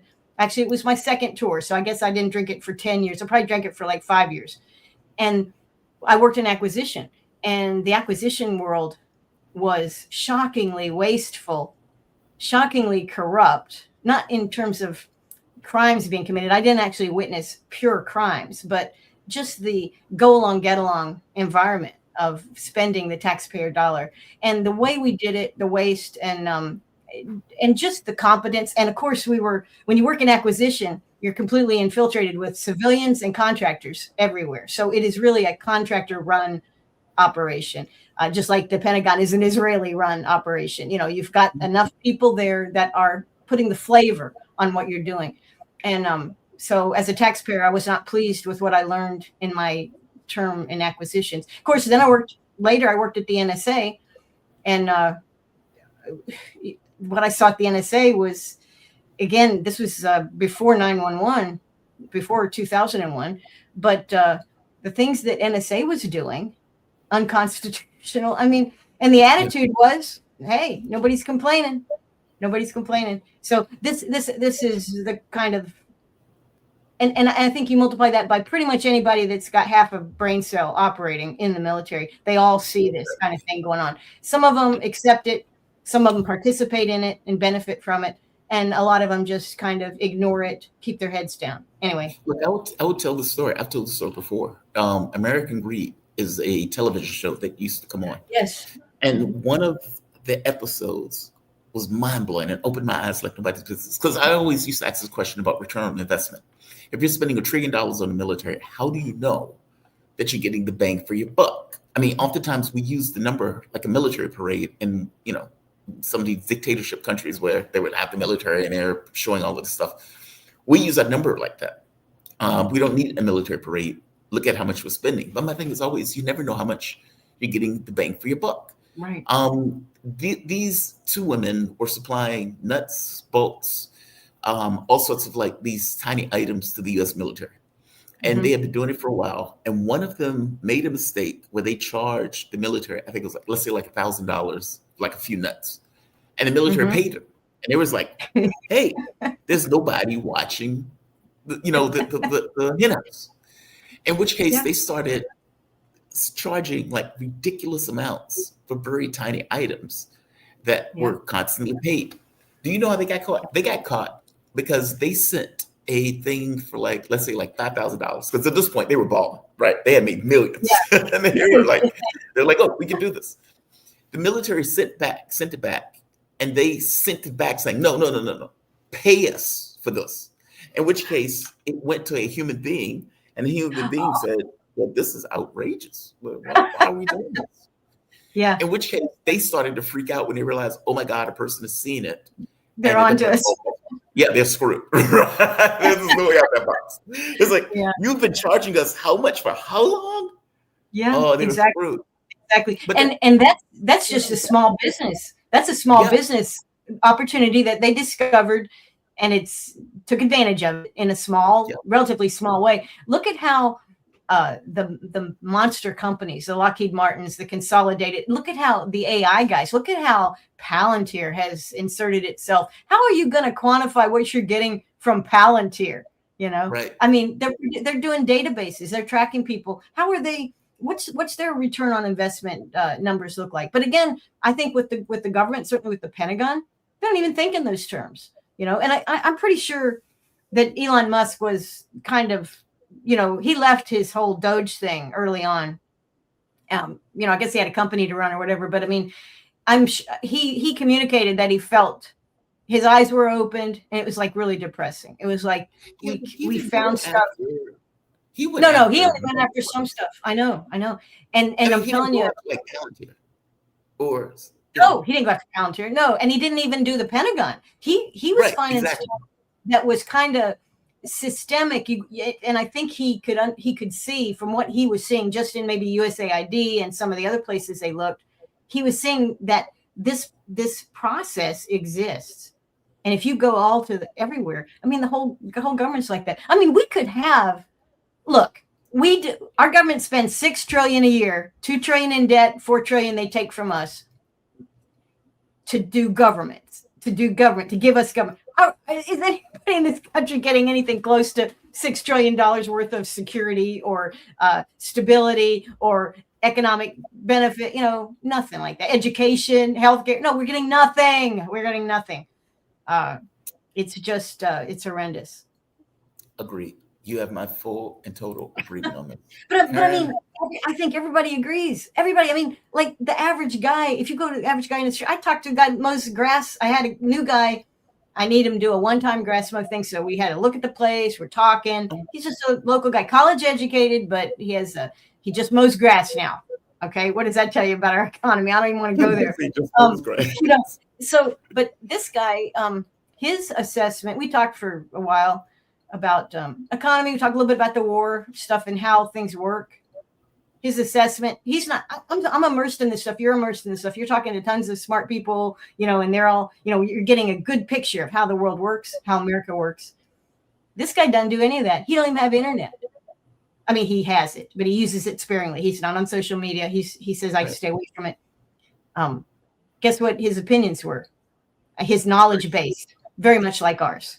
Understanding how the American people are basically raped by a government that doesn't serve them, that doesn't support them, that spends way too much money and is doing some really crazy things overseas. He had a theory, which is a very much a good theory about why we're fighting, why we took over Venezuela, why we're fighting Iran and everything else, why we are boycotting Russian oil, except for the last month or so. He says, well, he's a forestry major, but he said, the U.S. needs to export more natural gas. It's very expensive to justify natural gas, both fracking, of course, which is fracked out in the continental. But in Alaska, they've been wanting, he said, for 20 years now in Alaska, they've been wanting a natural gas pipeline, a new pipeline that would deliver from the northern part of Alaska natural gas to the Asian market, right? It's another Trans-Alaska pipeline they wanted to build. Very, very expensive. With the cost of natural gas and the availability, never going to happen. Never going to be an ROE on that one. Except, he said, but Trump is making these wars and shutting down the production, jacking the price of energy to support a lot of things that relate to U.S. exportation of energy, which then, of course, ties to dollar dependence around the world and controlled and captured markets, particularly the Asian market. Because why? Because we eventually, I guess we're going to go up against China. I don't know who this we is. Trump and his two soldiers that are beside him, maybe. But anyway, his assessment, very strategic, very global, very cynical about how our government operates. So when I say everybody thinks we're not alone. It's not just us. Right. Well, the rest of the world's got us figured out pretty well. They study us because they have to. We don't study them because we think we don't have to. But there's a vast amount of agreement across the planet and in the United States proper about what's really going on. And I think there's a consensus that it's not correct. It's not right. It's not moral. It's not legal. And I think a lot of people like Americans. I don't know if you saw the latest Iranian, I say Iranian, I don't know who's producing all these Legos. There's a couple different places. The Lego cartoons. Those videos are funny. Yes, they're fantastic. But a lot of them are, several of the recent ones, of course, are separating the American people. They're portraying us pretty much as victims of our own government. As well as they are. And, they're saying, we're not fighting you guys. And that fits very well into a propaganda message, which is fine. But It's also a perfect propaganda message because it's true. Yes. It speaks to how the rest of the world feels about actual Americans, most of us, and also how we are, they show sympathy to us. And what better way to build a bridge than to have sympathy and empathy for people, even if we're fighting. So they're doing that, and there's a big audience for it. The problem is the concentration of power in Washington. Yeah. It's dangerous. It's extremely dangerous. Karen, I always appreciate these conversations. You break this stuff down extraordinarily well. And Mm. I agree with your take on the way this stuff is kind of playing out, and not to mention this kind of capture of our political space. Look, I guess I'm saying on the positive side, but I'm saying on the positive side because it seems to be the only thing that will change point of view, and that's consequences. And for the first time, it seems that Iran is imparting consequences on the US because we will Yes. feel the consequences from that blockade, meaning whether it's Trump's blockade or Iran's blockade, we will feel it. For whatever reason, it hasn't been appropriated in our numbers yet because they always think Trump chickens out. But, Mhm. you know, if we were talking about a tariff where you could turn on and off, that's one thing. If you're talking about a war, you can't necessarily turn that on and off, which means they are thinking taco. I think they're getting it wrong in regards to this taco stuff. I think the reality of I it think is there's.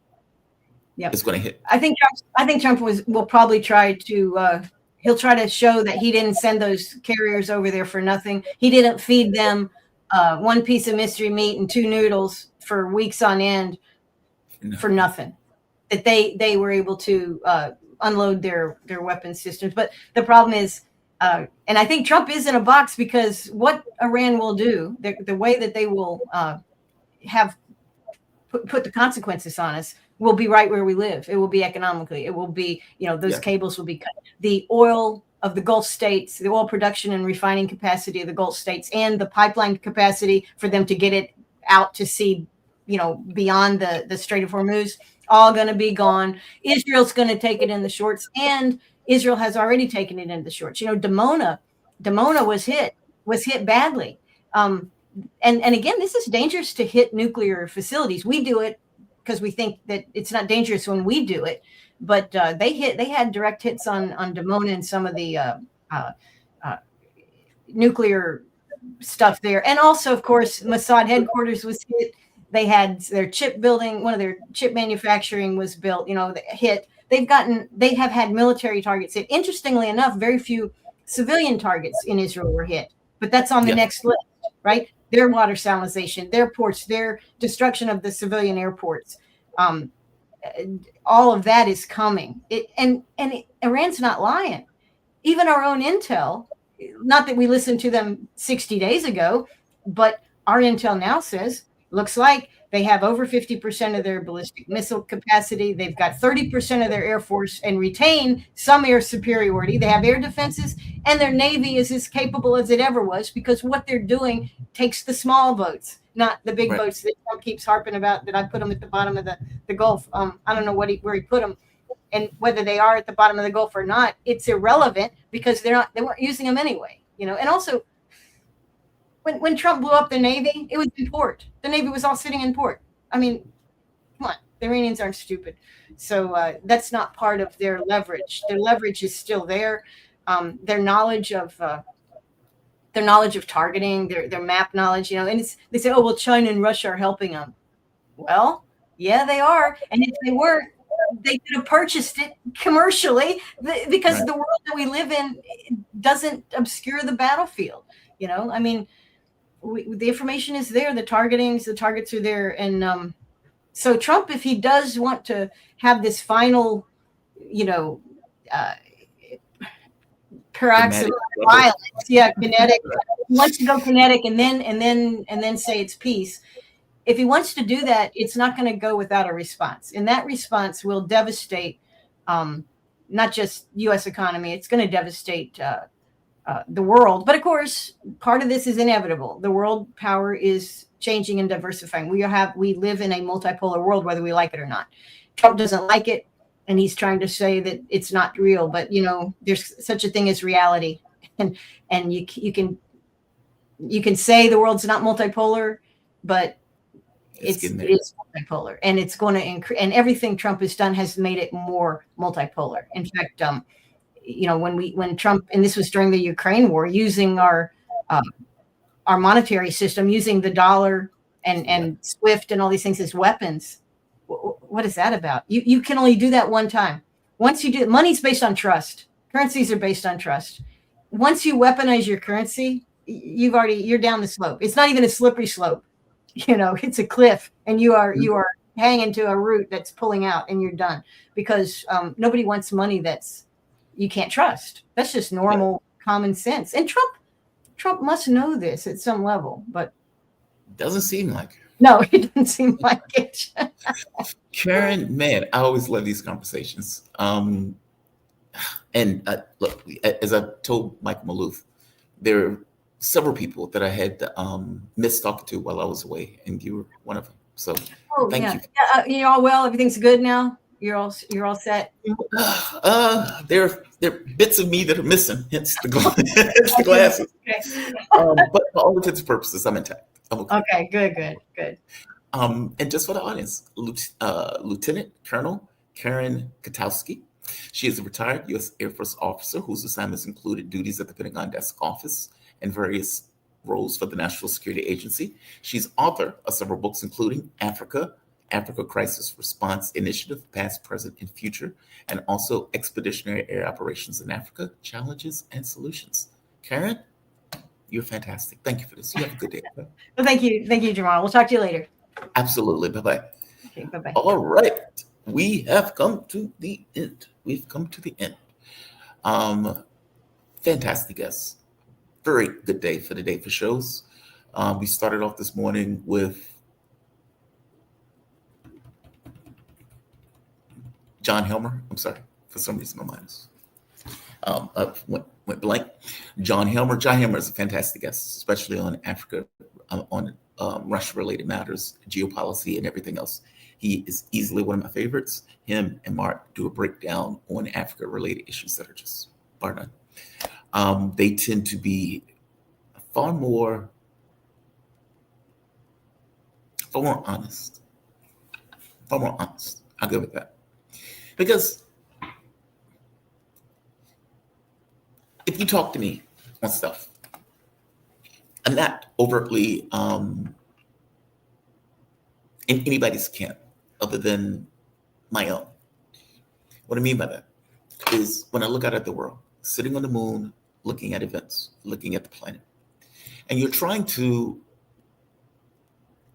maintain an even keel regarding what's true within yourself, meaning your sense of right and wrong, your sense of morality. And obviously there are things that go beyond your morality, especially if you're running a country and those type of things. But all things being equal, that's not my job. I'm not the one who's running the country. I'm looking down at the world, looking at events, and trying to keep an even keel in regards to what's right, what's wrong, what's in the middle, what's more complicated.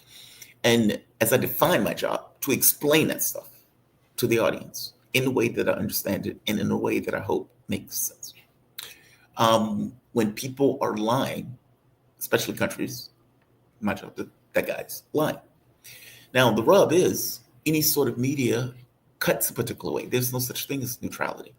In the reporting of a particular story, you're cutting away by definition. If the idea of trying to be neutral in the middle of a genocide just seems fucking ridiculous, which kind of makes the point in an extreme. So, when you're looking at this stuff and you're like talking about your own country and the lying, the mendacity, the satanic type actions of genocide and starvation and rape and murder on a mass scale, and then lying about it in order to cover the fact that you're doing that, while simultaneously going with a value system internally to the country that says those things are wrong. What do you do with that, right? You do your best in the capacities that you have available to yourself, in this case, involving communication, to get across these people are sociopaths. They're lunatics. And this notion of international law doesn't exist. By definition, you can see it in the way that they're behaving, even though they may try to use it, again, for hypocritical reasons to try to wield it as a weapon. I guess I'm trying to make the point of saying, good to be back. It's good to talk to people who can explain that stuff in a way that's, they obviously have a point of view. They obviously have a bias in the sense of who they want to win because of various reasons. But what they're explaining, it often is detailed, nuanced. And even if it cuts against their bias, they say it. Love them to death. They're great. The second person was Vanessa Beeley. Vanessa Beeley is also one of those people. She's a fantastic guest. Great at explaining. She's in the region. She's covered the region for decades. She knows her stuff. And again, I don't need my guests to agree. I don't even need them to agree with me. But I do want to hear their take, considering they're subject matter experts and they're in the area. And of course, we close it off with Michael Maloof, the one, the only. And we also close it off with Karen Kwiatkowski. Both are fantastic guests, and both have my appreciation for joining me today. Let me go through the chats because we have a few of these. So the first one is Spar7, MSpar7. Shout out to you, MSpar7. Thank you. And by the way, if you find yourself enjoying this content, whether in the mornings or when I do shows kind of in the evenings after the program, like the content, subscribe to the channel, especially if you find yourself coming back here often. You can always support it. PayPal, Patreon, Super Chat, memberships, buy me a coffee. I think that's it. I think it's a PayPal. This, let's go to the next chat. Let's look at these things. I understand it's too simplistic of a question, but famine aside, and fuck me, what does the last 2 months mean for the empire in Africa? What an interesting question. So I think one of the big plays that was made in Africa, I mean, obviously the Sudan war continues, but the big play that was made against Mali, that is fascinating.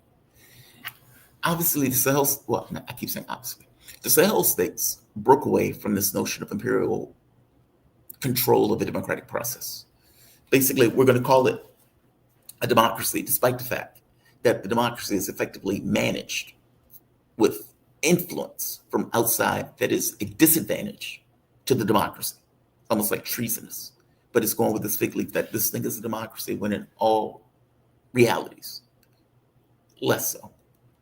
The public supported the junta that took over, which should tell you something about what was going on in the context of the democracy. And the same thing was true for Niger, Mali, and Burkina Faso. Part of the fear was that other countries in Africa would see what's taking place, especially if they're making progress and making the lives of the populations better, and do something similar. Hence, ECOWAS, pushed by the French, basically, white people getting black people to kill other black people to bring them back in line. Thankfully, ECOWAS didn't do that. Nevertheless, there's a widespread belief, and I think we can see it from the standpoint of Syria with Turkey, Israel, the United States, effectively paying animals to attack Syria and to overthrow that particular government in this kind of massive terrorist army. Not to mention, of course, paying off generals and stuff like that in the Syrian government and whatnot. It seems like something like that was being done in Mali, basically getting a terrorist force, a thousands, tens of thousands of thick neck, long beards, maniacs with guns in their hands and weapon systems to overthrow the Mali government. That was repulsed by the Russian government working with the Mali military in order to do that repulsion. I guess that's a lot of wood to chop. I'm trying to say that what does it mean for the empire in Africa? It means that this war is on multiple fronts. Africa is one of the fronts. The Sahel states has aligned themselves in some respects. Or let's say Africa Corps, the Russian element of the paramilitary, that the Russian expeditionary military force that's in Africa, is working with these states to maintain the integrity and security of these states. They will need to develop their own militaries and push off forces that are going to be coming at them to regain and overthrow those governments, put back in patsies that are loyal to the West. They're not going to stop until the U.S. collapses in an economic sense, or until something happens where the empire implodes. They're not going to stop. So what does it mean? They've been repulsed in this case. In other cases, obviously, they still exert control. I need to stop saying obviously. For some reason, that is in my mind today. They need to stop. They need to, they will continue to exert control of various areas. Is Nigeria under threat? David seemed to think they are. Yeah, it's not, they got to buckle up. I mean, it's not like France and America take kindly to removing their patsies who are in office that are under their thumb. I hope that answers, at least I hope it's a sufficient answer. Karen University article. Okay, I read that one. John come lately. What the? Great. By the way, Jamal, Scott Horn would be a great guest. Karen's answer is about what I expected. Respectfully, ma'am. Respectfully, ma'am. I know she likes Scott. Yeah, fair enough. Fair enough. And we also have Lordrum 120. Shout out to you, Lordrum. Thank you very much. All right. We have come to the end. We have come to the end. Let's go to chat for a bit. What is this? Democracies don't validate the exportation of arbitrary murder and protection rackets. Plutocrats do. Yeah, it is a leaf blower. It's like right on window.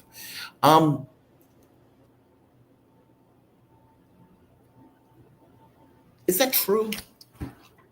I mean, is abdication of responsibility protection from consequences of that responsibility? Like, I often say that I cause my own blindness. In fact, I would go so far as to say, I mean, we're talking at this point, the show's effectively over, so we're just talking with the audience. I often, if you ask me, I would say there's certain parts of my personality that I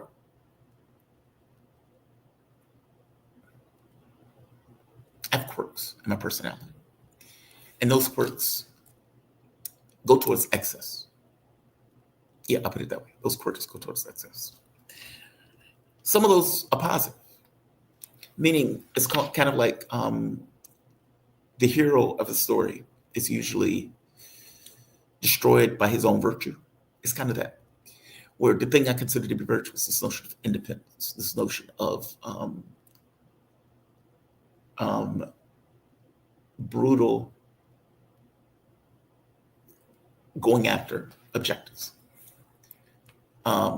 which under normal circumstances, like, hey, good job. Person goes after the objectives. At times to the detriment of myself. As I've gotten older, I've learned to balance these forces because I know these forces exist in the way I operate. But that still doesn't mean that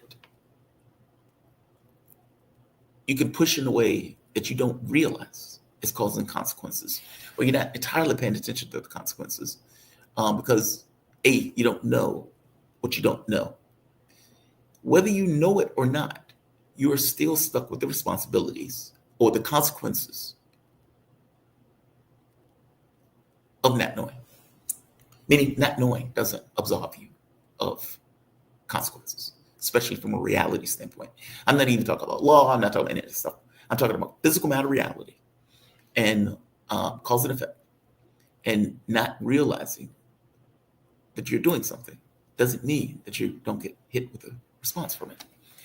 I say this to say about the American public. The argument that it's plutocrats that do this stuff. It's not a plutocrat riding the aircraft that's dropping the bomb. It's not a plutocrat that's in the boat that is lobbing missiles at another country. It wasn't a plutocrat that was sitting in a boat murdering fishermen in Venezuela. I understand your point that it's plutocrats that are sociopaths that are willing to do X or Y. But it's also people that carry out the will to do the murder. You would not have me wringing the neck of a chicken, plucking that chicken, and then eating that chicken. If anything, I would be the person who gave the chicken a name. Like, that's Oscar. And I would feel some kind of way when you murdered Oscar. and then serve them to me. I hope you get my point. Chicken is delicious. I wouldn't kill it. I will buy it though. I hope you get my point. Am I the plutocrat in the situation buying for somebody else to do the killing and the legwork? You would never find me killing a cow, but a delicious hamburger, Station 2 in Richmond, best hamburger you're going to find. I hope you get my point, right? It's easy to give the money for something to do something disgusting and disastrous. It is hard to do it yourself. It's true that it's plutocrats that is giving money to politicians to do X or Y. It's human beings that are carrying it out. And from the standpoint of an American public that sees it, we don't all that much care about it. Otherwise, it wouldn't happen. I don't know, man. I think it's more complicated. Just saying. Just saying. I don't disagree with you. I just think it's more complicated.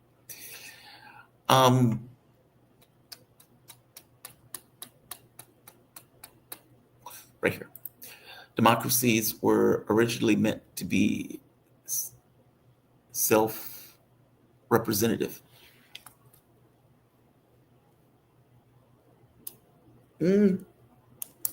Well, for one, America is not a democracy. We're representative government.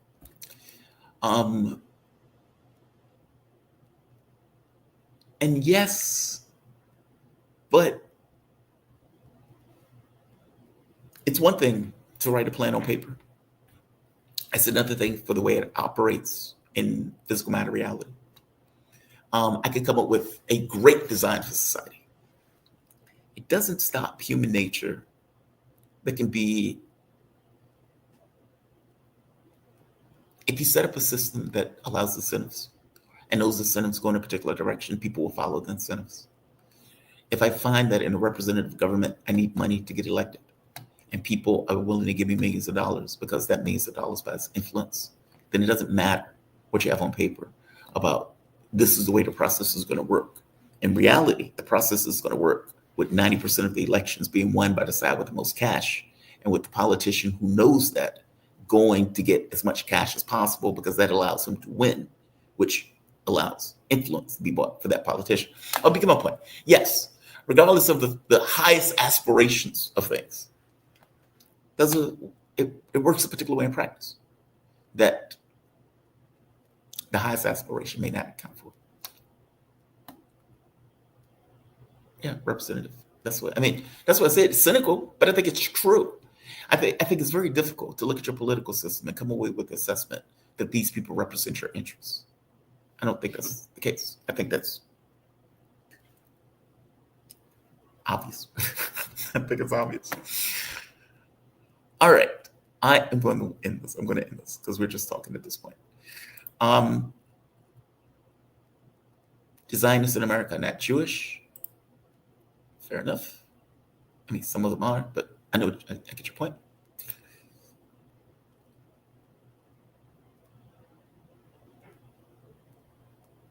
Darth X, I know, and he should be extra careful. You're right. Okay, I didn't see what Darth X says. Back then, you couldn't with 24 hours. Now we can. Okay. I am going to end this. You are the best audience that has ever existed and will ever exist. And you have my appreciation for being here under the sound of this voice. I want to thank all of you for joining me today. We had a lot of shows today. I'm going to have right much cutting that I'm going to have to do after the fact. You're the best people on the planet. Don't let anybody tell you otherwise. I'm going to say like. I'm going to say share. I am going to say subscribe. Thanks for talking to us. Well, I enjoy talking to my audience. Look, man, there are days that this is my outlet, especially when shit goes wrong elsewhere. Let's see. The Zionists who have all the money are, what is this? The Zionists who have all the money. Where is it? Where is it? Where is it? Where is it? Where is it? There we go. The Zionists who have all the money are Jews. I mean, I don't know where to go with that. I mean, truth be told, you can have poor Zionists. You can have poor Jews. You can have rich Jews. I don't know. I don't think it has anything to do with religion, if that makes sense. You have some people who are psychopaths. I would say every Zionist is a psychopath by definition for the fact that they call themselves Zionists. The shit that they've been doing is demonic. And I don't mean in the religious sense, I mean that in a literal sense. So fair enough. But I do make a distinction between Zionists and Jews, because there is a distinction. One is a political ideology that is perfectly okay with death, genocide, murder, rape, etc., etc. The other one is a ethno-religion of sorts. I call it religion, ethno-religion, however a person want to define it. I make a distinction between those things.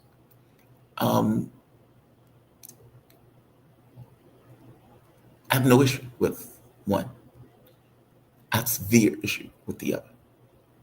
So I don't merge these things because I think these things are fundamentally different. I hope that makes sense. All right. I am going to end this. I'm going to end this. I like what Leif had to say about this. Yeah, he wasn't feeling well. I did hit him up. Actually. I haven't talked to Leif in a very long time. But I did hit him up on this to see if he was available to talk about this yesterday, I believe. But he wasn't feeling well. He was actually pretty sick. But I wished him well. Told him I hope he felt better. And I will see if I can get him back in a week or so. I did reach out to Sarah for anybody that has given me shit about this for a long time. Why did you bring Sarah back on? Why did you bring Sarah back on?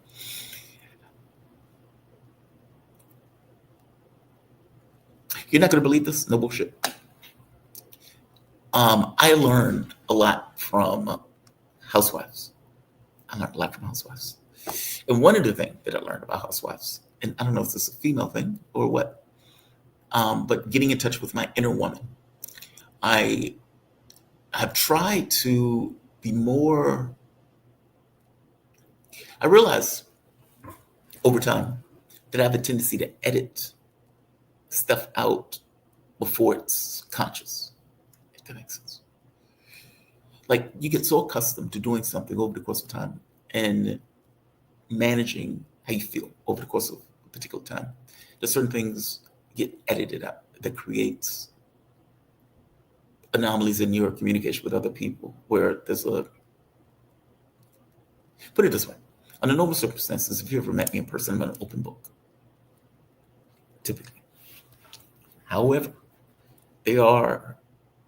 there's a, again, quirk from the standpoint of independence that can run in extremes. And part of the thing of the independence is this idea of dependency and the consideration of dependency as somewhat of a weakness. I realize when it comes to stuff like that, this stuff gets edited out. Also, even annoyances and those type of things, it is, I can let stuff go. It may take a while, but I can let stuff go and let it go thoroughly. Things that happen repeatedly, less so. In which case, I'd be like, okay, fuck this, we're done. I'm trying not to do that. I'm trying to get better with that. We'll see. Either way, I hit her up to check on her, and I'm going to see if Leif can come back on sometime next week. And we keep it moving. My point is, I did reach out to him. He just wasn't feeling well. So I am going to say, yeah, she went broke, but it's okay. It's okay. It's okay. It just needs to be managed in the future. That's assuming that there's a future for it. But I want to say like, share, subscribe. You guys be awesome, remain awesome, and be kind to the degree that you can be kind, because that's all a man, a woman, a person, a human being can do. I'll see you guys bright and early tomorrow morning. Be safe. Jamal Thomas Morning Show, signing off.